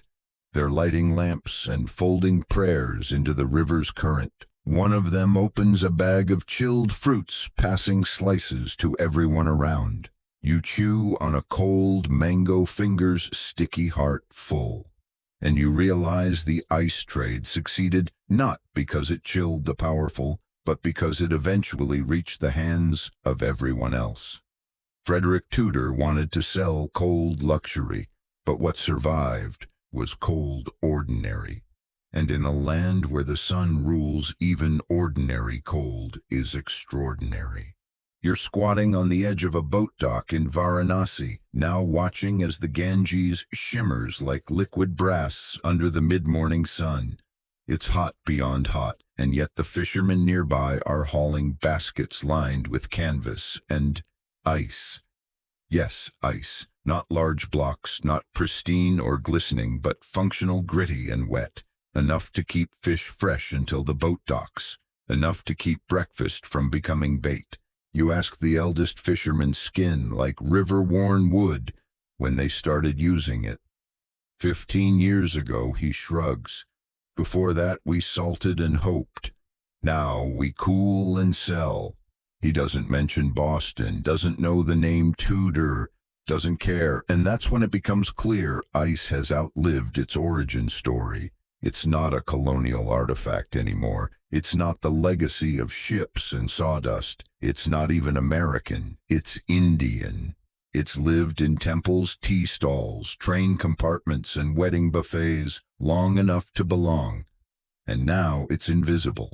You ride a city bus back through the narrow lanes of Varanasi, passing vendors, selling ice-wrapped flower offerings, water peddlers with insulated canisters, and even a mobile vaccination clinic with a steel cooler humming faintly in the corner. You stop at a roadside restaurant where a boy is replenishing clay jugs of drinking water. He crushes ice into them, not because someone asked him to, but because that's how it's done now. You ask him where the ice comes from. He shrugs. From the freezer next to the dairy. Same place as yesterday. It might as well be from the moon for all the mystique it carries now. It's just there, as reliable as sunrise. But even as it becomes mundane, you can't help but reflect on how precarious this comfort once was. Historians still argue whether India ever truly needed imported ice, or whether the entire century-long trade was more ego than necessity. Some say Tudor's dream was indulgent colonialism in crystalline form. Others argue it laid the groundwork for refrigeration, vaccine transport, even food safety standards. The truth, as always, probably melts somewhere between the two. You travel next to a quiet hill town in Himachal Pradesh, where cold is not a luxury, but a fact of life. Yet even here, ice is managed. A small school has a solar-powered cooler that stores lunchtime fruit for the children.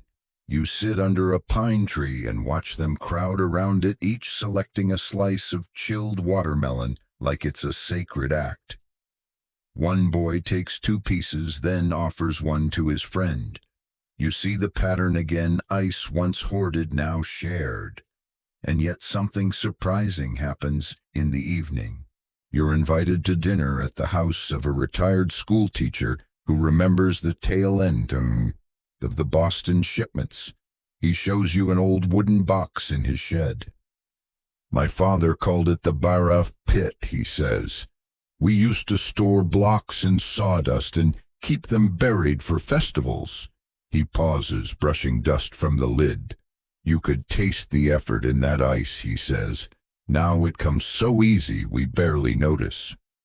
Then he smiles, but we notice when it's not there. You take a walk through the town's marketplace after sunset. A generator hums behind a butcher shop. A wedding caterer wheels an ice-packed crate of kulfis through the crowd. A fruit vendor argues with a delivery boy about the price of an extra half block. Everywhere you look, there's evidence of the ordinary magic that coldness provides. And finally, you stop in front of a temple where a metal urn of drinking water rests shaded, dripping slightly at the base. You take a ladle sip from it and taste not Boston, not empire, not spectacle. You taste care, because somewhere someone made sure that urn stayed cool, not for profit, not for power, but because it should be. And in that, you understand the final evolution of the ice trade, not when it arrived, not when it dazzled, but when it disappeared into daily life, into assumed comfort, into quiet, sustaining habit. That's when it won. You're in Delhi now, drifting through the thick hum of the city's summer morning. Even at dawn, the heat presses in like a warm palm on your back, insistent and familiar. Rickshaws rattle past chai stalls, puff steam, and the air smells of rosewater and traffic. But today's errand takes you to a place not marked on any tourist map, a nondescript warehouse in Carolbag, tucked between a tire shop and a dentist's office. Inside, ice. Rows of humming chest freezers buzz in the dim light. Men in vests and lungies move efficiently, cutting large frozen blocks into manageable slabs, weighing them, wrapping them in plastic and loading them into crates marked for dispatch. Some go to hospitals, some to restaurants. A few, you're told, are headed to wedding halls and air-cooled cinema lobbies. You watch as a boy seals each crate with coarse string, his fingers fast and practiced. No one looks up. No one marvels. It's just another Tuesday. But for you, it's extraordinary, because this is the ghost of a global trade, now fully absorbed, naturalized, indistinguishable from local industry. You step into the back office where a middle-aged woman, Rama, manages the inventory ledger. She's brisk, cheerful, and deeply familiar with melt rate math. She explains that each day is a juggling act of production, delivery timing, and street temperature. We don't sell ice, she jokes. We sell delay. She shows you today's orders: 1 hospital, 2 banquet halls, 6 roadside dairies, 1 crematorium. Even death needs cold. You don't ask where the machines are from, or who invented them, or how they got here. You already know that answer piece by piece, decade by decade, shipment by shipment, dream by dream.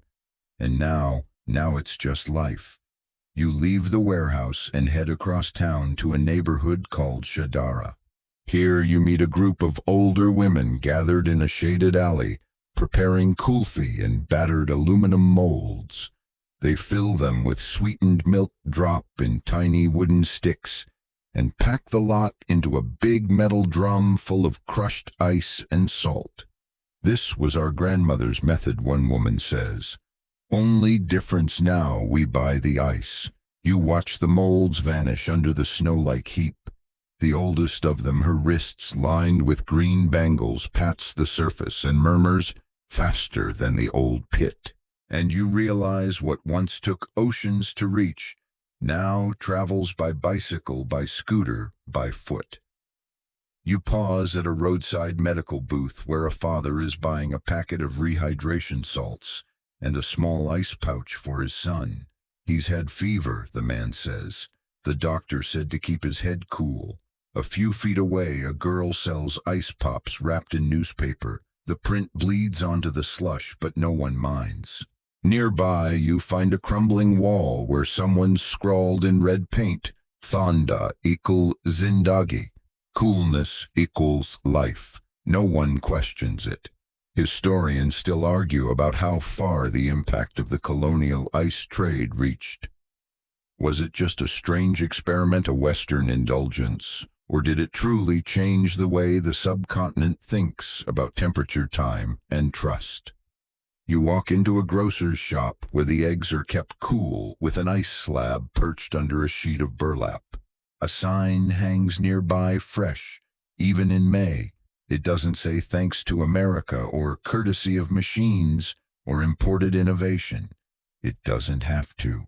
You pass through a temple courtyard where a few devotees are handing out cold lemon water to passers-by.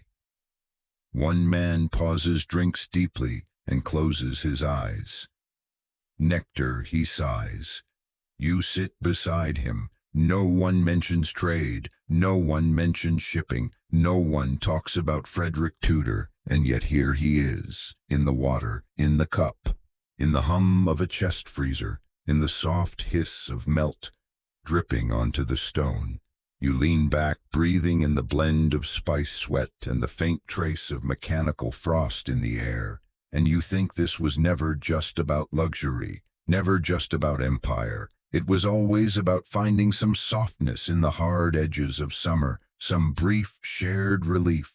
And now that relief lives here, unmarked, unnamed, just present.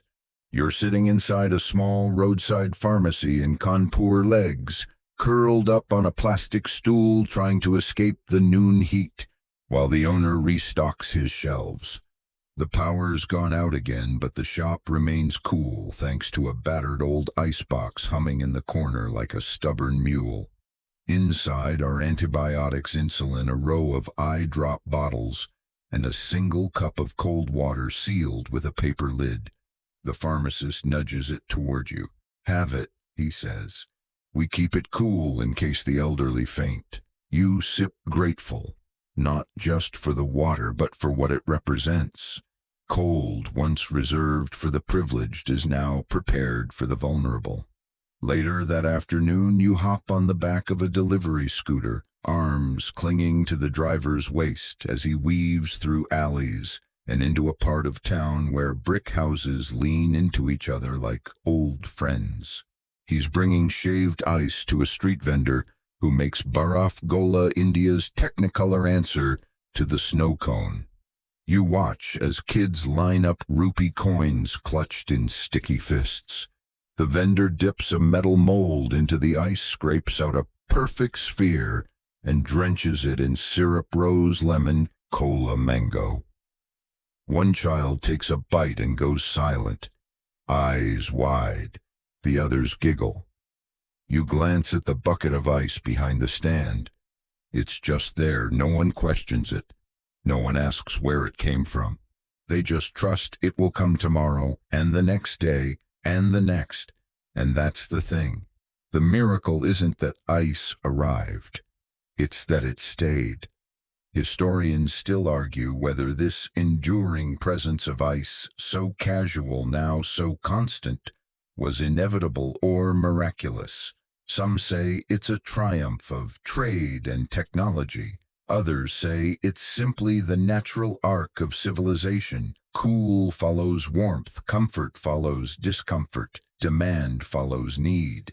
You wander into a textile dyeing workshop in a converted warehouse where huge vats of indigo shimmer in the light. Workers swirl fabric in ice-cooled vats, timing each movement like a dance. The foreman explains if the dye gets too warm, the color dies. He gestures toward a chiller humming in the corner.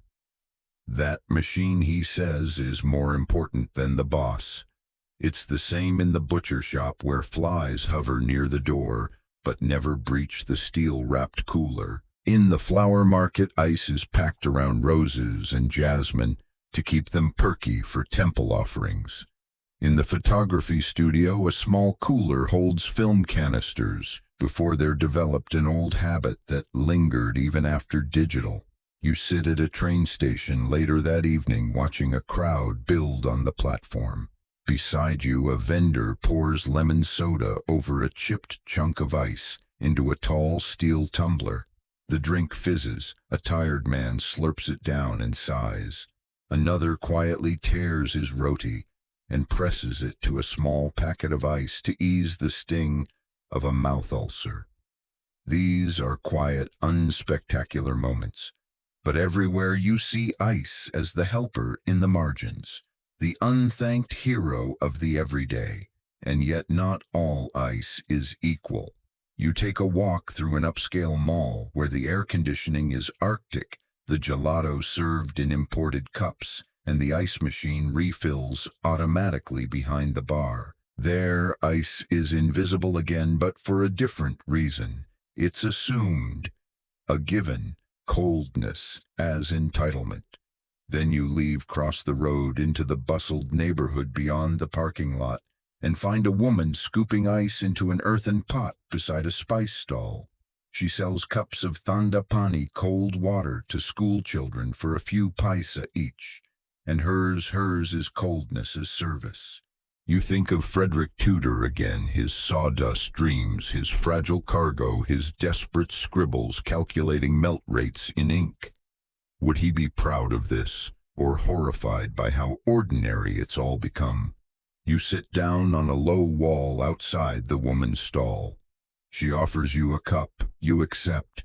It tastes faintly of dust and sweetness, the clay flavor bleeding through. You ask if she knows where the ice comes from. She shrugs. A man brings it, early morning, always early. And there it is, the new magic. Ice doesn't need a backstory anymore. No ships, no speeches, just a man with ice, on time. You sip, close your eyes, and listen to the sounds around you. The train whistle, the children shouting, the hiss of a street cook pouring batter onto a hot griddle. And beneath it all, the quiet hiss of melt. Still present, still working, still here. You're standing at the edge of a mango orchard near Nagpur, the orange capital of India, but today your eyes are on the fruit hanging low and yellow.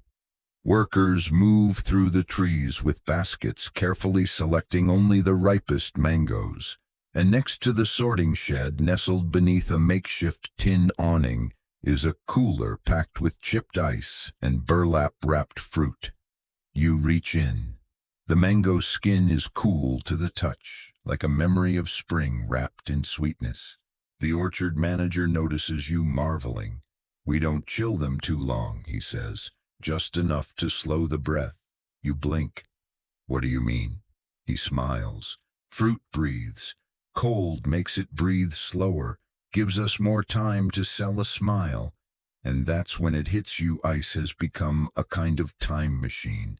Not to reverse time, but to stretch it, to protect, to preserve, to buy a few more hours of freshness, safety, survival. From mangoes to medicine, from mother's milk to last rites, ice is now part of India's metabolism. You ride back toward town in a rickety auto rickshaw, sitting beside a delivery boy hugging a large plastic drum wrapped in jute. Inside tofu and paneer for a local restaurant. He doesn't check it, doesn't peek, just trusts it will hold. 2 hours max, he says. After that it sweats. You glance at the drum, it's dripping faintly, but it's cool, it's holding. Later that evening, you're invited to a rooftop dinner with a schoolteacher named Veena and her family. The children are excited you brought kulfi. They run down to the street to collect it from the ice vendor. He hands them the parcel aluminum molds, buried in crushed ice inside a tiffin box. "Tell Amma it's still singing cold," he says. At dinner, you sit on a mat under string lights, watching as the kulfi is unmolded, steamed lightly with bare hands and served on metal trays. The youngest boy claps. "It's not frozen. It's cool sweet," he says, inventing a word that somehow feels more accurate than any dictionary can offer. You look over at Veena, who's busy passing water around in clay tumblers. "I used to think cold meant wealth," she says. "Now I think it means care. And that may be the most important shift of all." Historians still argue when this reframing happened, when cold stopped being a status symbol and became a public right. Some say it was when ice entered rural clinics. Others say it was the first time a slum kitchen had enough chill to keep baby food overnight. You spend a morning walking through one such settlement where women have pooled money for a shared cooler.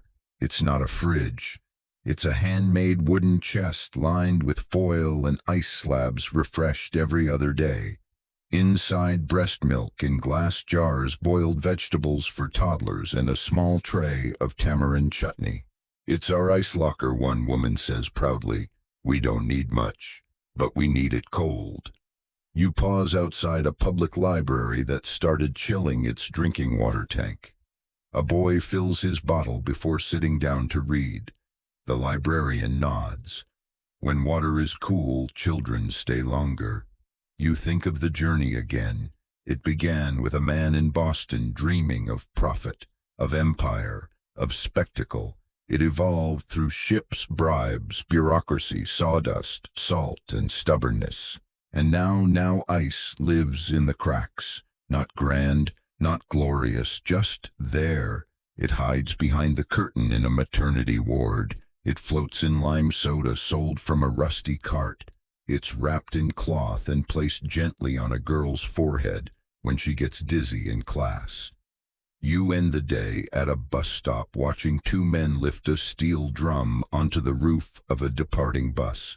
A label on the side reads, "Urgent, ice inside, for dialysis unit." No ceremony, no guards. Oh, just the quiet understanding that ice matters.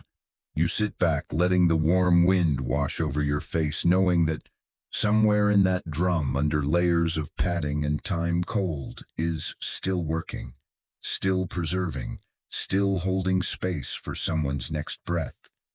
You're on the overnight train from Bhopal to Jaipur, tucked into a second-class sleeper berth with the rattle of wheels in your ears and the occasional snore echoing through the compartment. At your feet, nestled beneath your bag, is a metal tiffin carrier packed with homemade biryani, and a single melting ice block wrapped in cloth to keep the raita from turning sour. The man across from you is a pharmacist. His bag also contains ice, not for food, for insulin. He explains without being asked. If I lose it, I lose someone's week. Neither of you says much after that.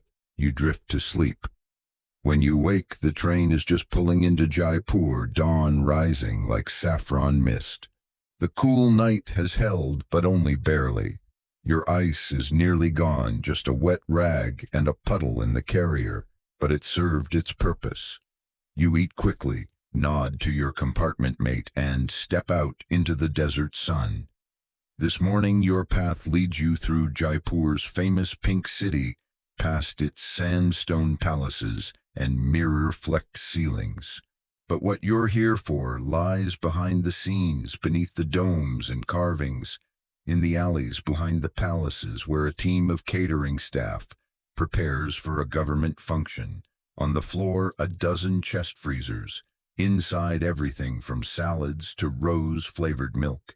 And in the corners, ice, not blocks, not chips.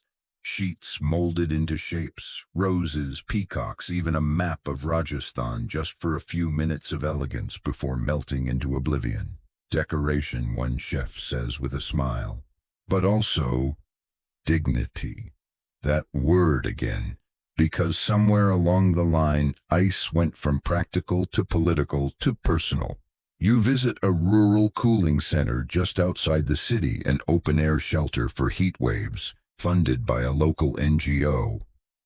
Inside, clay jugs of chilled water benches lined with linen soaked in meltwater, and fans run intermittently when the power holds. One woman sits with her baby, gently pressing a square of cloth packed with ice to the child's forehead. She's been here 2 hours. It's the only place he stops crying, she whispers. You nod, then sit nearby. No need to speak. Sometimes the presence of cold is answer enough. Historians still argue whether these modern forms of micro-cold, localized, improvised, community-driven, constitute the final legacy of the colonial ice trade. Was it the Boston shipments that made this possible, or was it India's own ingenuity, absorbing, transforming, and eventually localizing the dream? Maybe both. You visit a flower auction warehouse later in the day where workers are placing garlands into ice-lined crates destined for weddings, temples, funerals. Time is everything here. Flowers wilt quickly. One man presses his palms together and says, "Without ice, we'd lose 1,000 blessings a day." You scribble that down. You move on to a public school where lunch is served under a neem tree. A small cooler holds buttermilk, not much, but enough to offer each child a half cup of something cool to sip before returning to math and Marathi poems. One teacher leans in and tells you, "This wasn't a thing when I was little. Ice was for film stars and fever patients. Now my students expect it." That's progress. You agree. In the afternoon, you stop by a street-side printer's booth where posters dry over a cloth-draped ice block. Keeps the ink from running, the printer explains, especially during festival season. The uses never end. From chemical labs to kulfi stalls, from wedding coolers to vaccine shipments, ice has become a silent skeleton beneath everyday life. Not always seen, rarely praised, but vital. You walk past a tailor shop where chilled stones are used to press linen, past a butcher cooling goat meat with dry ice slabs, past a hair salon where a bowl of rose water and shaved ice is offered to every customer before they leave. And you wonder, does anyone still remember the first voyage? The ships, the sawdust, the absurdity of it all.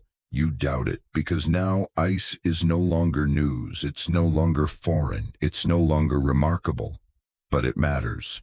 You pause at a junction watching a traffic cop pour a ladle of ice water over his head from a plastic jug. He grins, notices you staring, and says, "Keeps me human." You nod. Then walk on ice melting softly in your memory. Its sound now familiar, not thunderous, not foreign, just quiet, just useful, just human. You're standing outside a modest building on the outskirts of Ahmedabad, where a sign reads in careful Gujarati script, Cold Chain Cooperative, Est 2003. A line of trucks idles nearby their engines, humming low steel doors clamped tight to keep the precious chill inside. You duck into the warehouse, instantly hit by a blast of cool, dry air that makes your pores seize. Inside, pallets of medicine, dairy, and meat are stacked high, each box bearing the universal sign of temperature sensitivity. This isn't luxury. This isn't drama. This is infrastructure. You're greeted by Aisha, the manager, a woman with bright eyes and a clipboard she treats like scripture. We don't call it ice anymore, she says with a wry smile. We call it buffered climate assurance. She laughs before you can ask. But yeah, still just ice in the end. She takes you on a tour.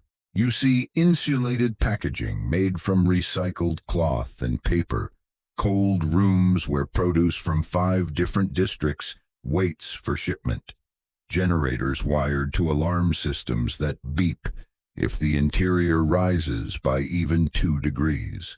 It's not just about being cold, she says. It's about being dependably cold.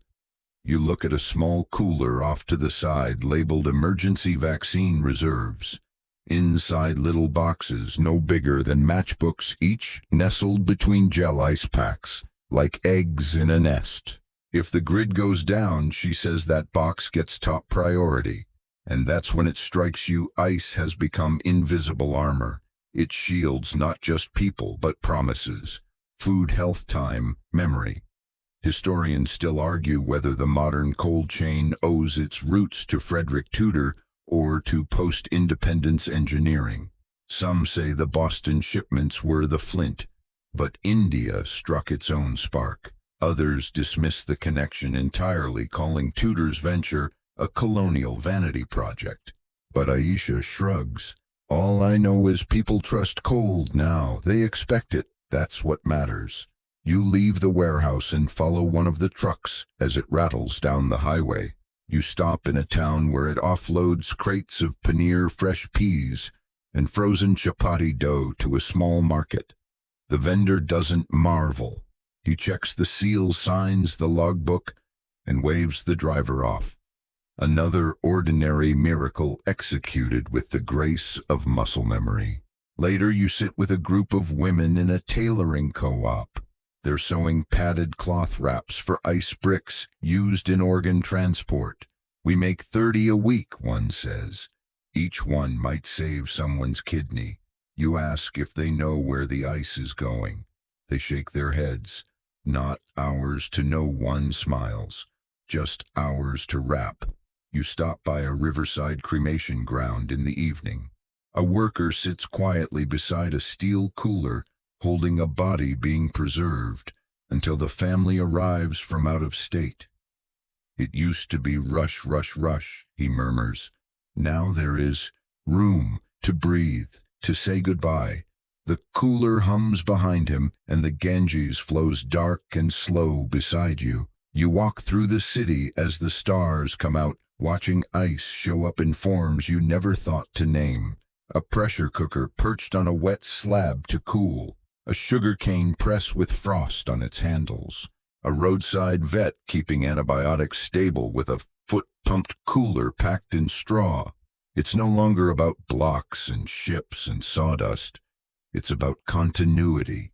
You stop by a small rooftop garden where a teenager tends seedlings in soil cooled with ice melt during heat waves.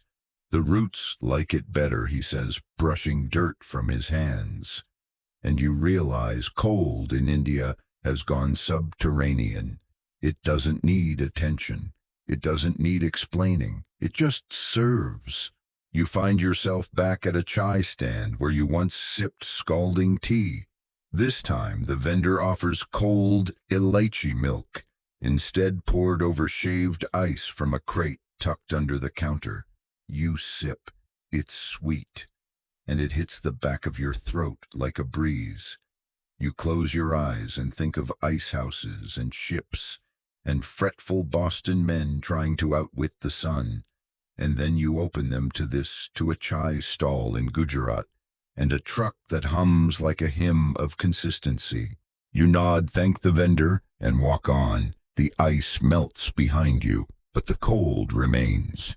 You're in Kerala now, drifting through the backwaters on a slow-moving boat lined with banana leaves and sleepy tourists. Coconut palms sway above you, and the water laps gently against the hull. But what grabs your attention isn't the scenery, it's the ice. Specifically the cooler beside the boatman filled with glass bottles of Nanari Sharbat, a syrupy herbal drink served cold. He fishes one out, pops the cap and hands it to you with a nod. The bottle sweats in your hand. The ice clicks gently against the glass. Wouldn't taste right warm, he says simply, and he's right. The drink is refreshing, but it's the cold that makes it complete.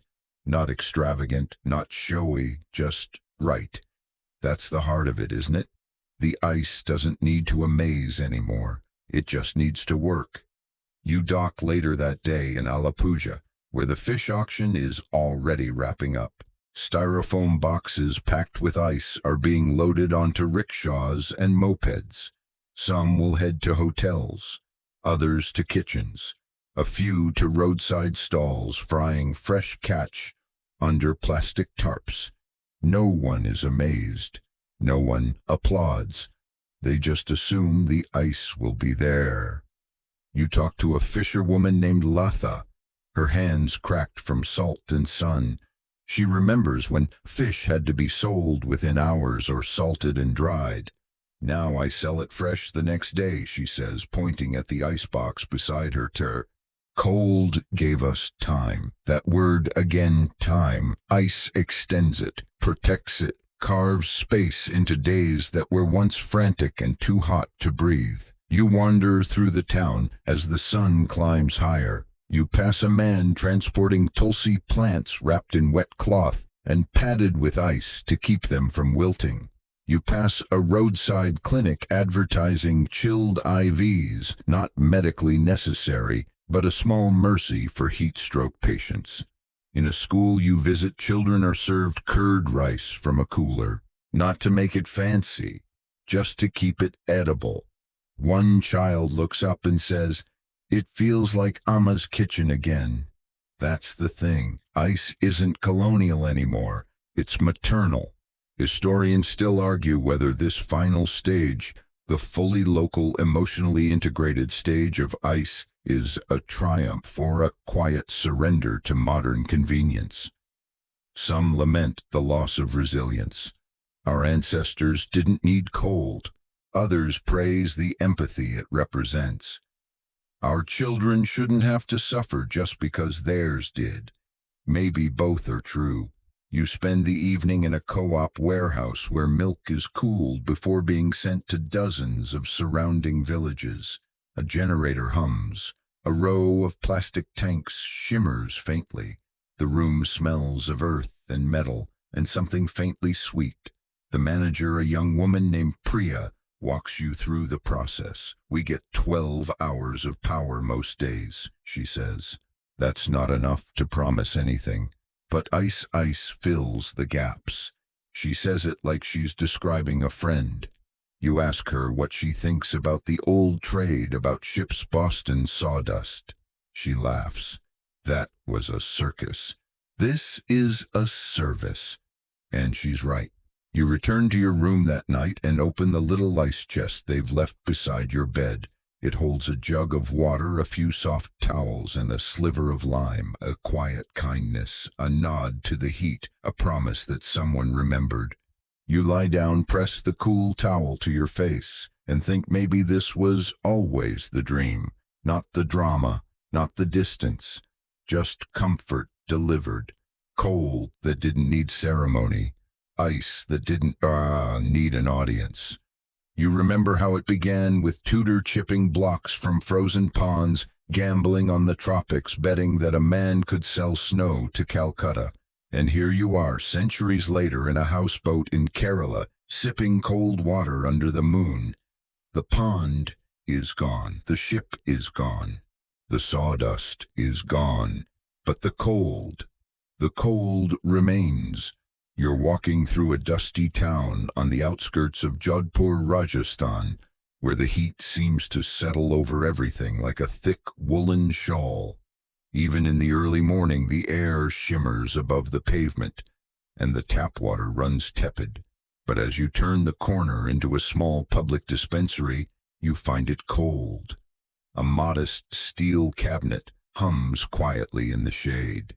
Inside, vials of medicine, a bundle of crushed ice wrapped in cloth, a jug of lemon water, and a note written in Hindi, "Please share.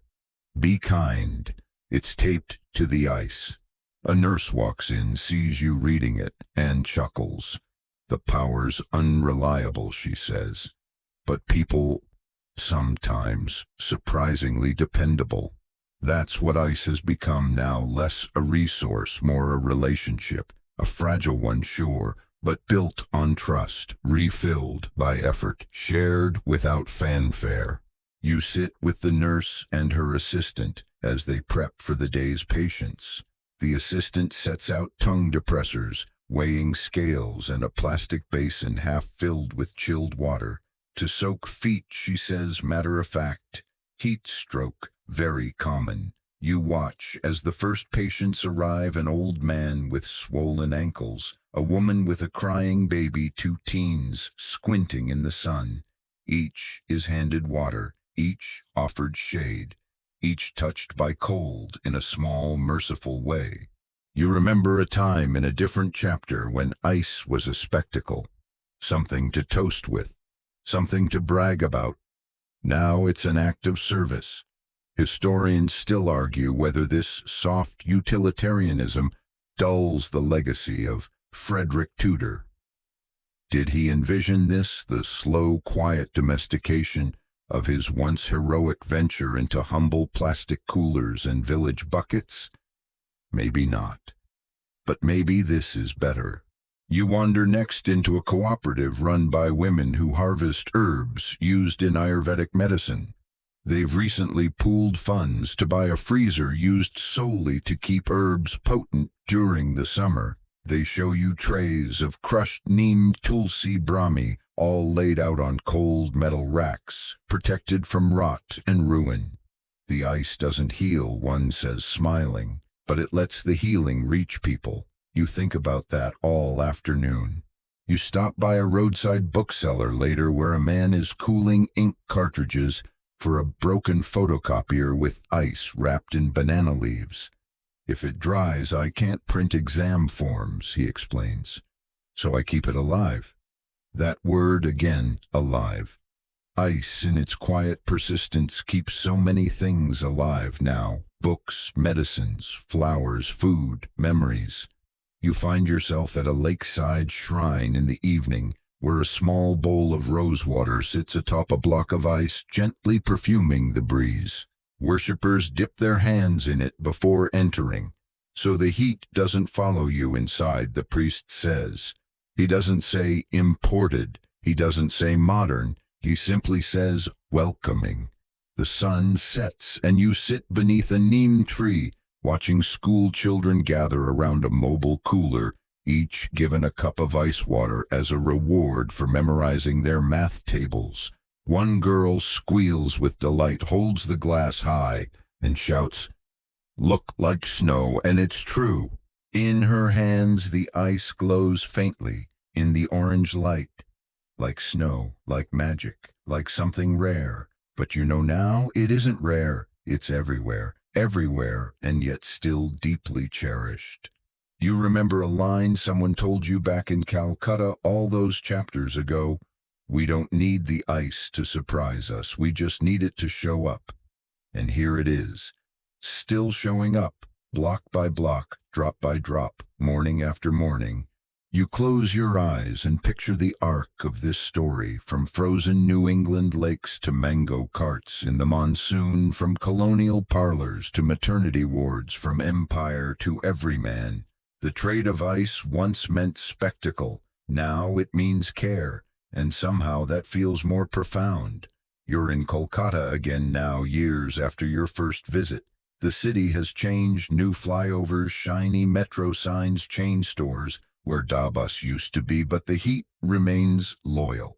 Thick, heavy humming like an old ceiling fan. You find yourself back near the Strand, near where the original ice house once stood. It's a shadow now, repurposed, its domed roof still there, but its purpose long gone.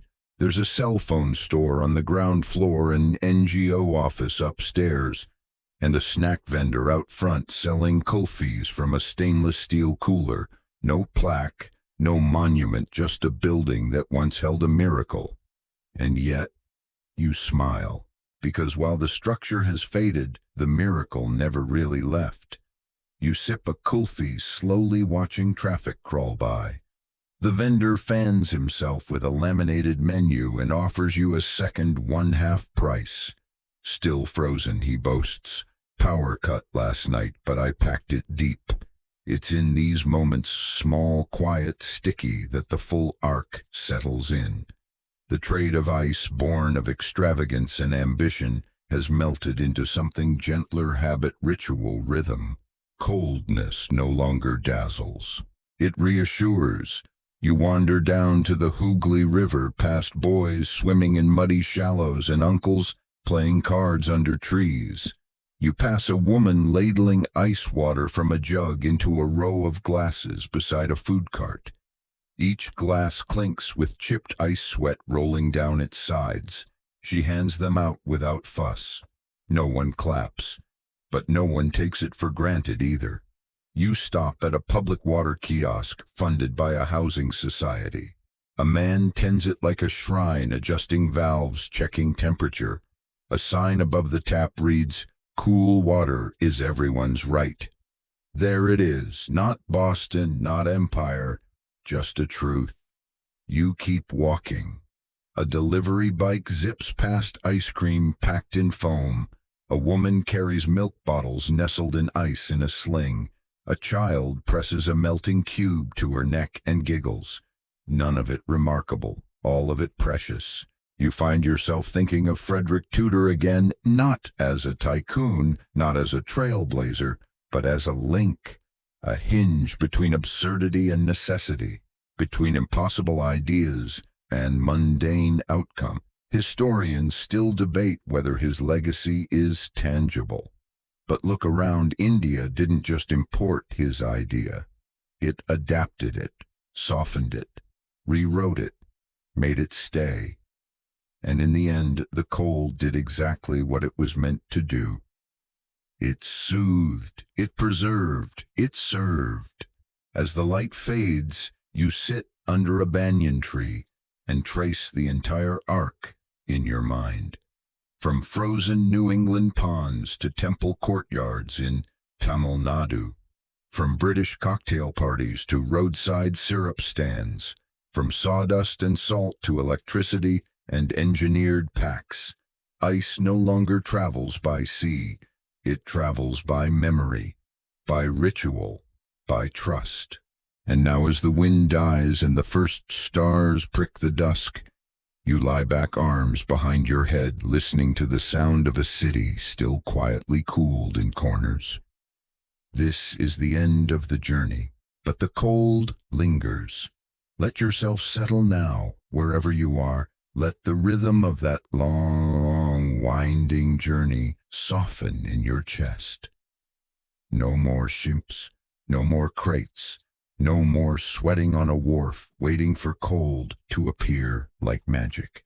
It's here now, in your breath, in your pulse, in the hush that follows a story well told.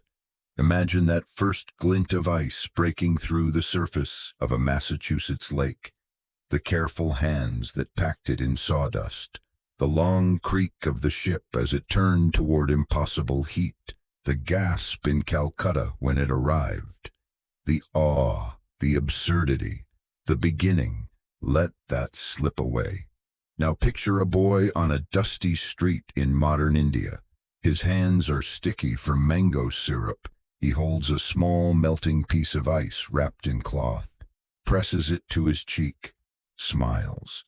There's no marvel in his eyes, only comfort, relief, familiarity. The cold has done its job, and now it melts slowly, gently, with no need for fanfare. Let your mind rest in that space, that in-between, that quiet service, the kind that doesn't ask to be remembered, because it already is. In 1,000 glasses of water, in 100 bundles of medicine, in one soft breath beneath a banyan tree. The story has ended.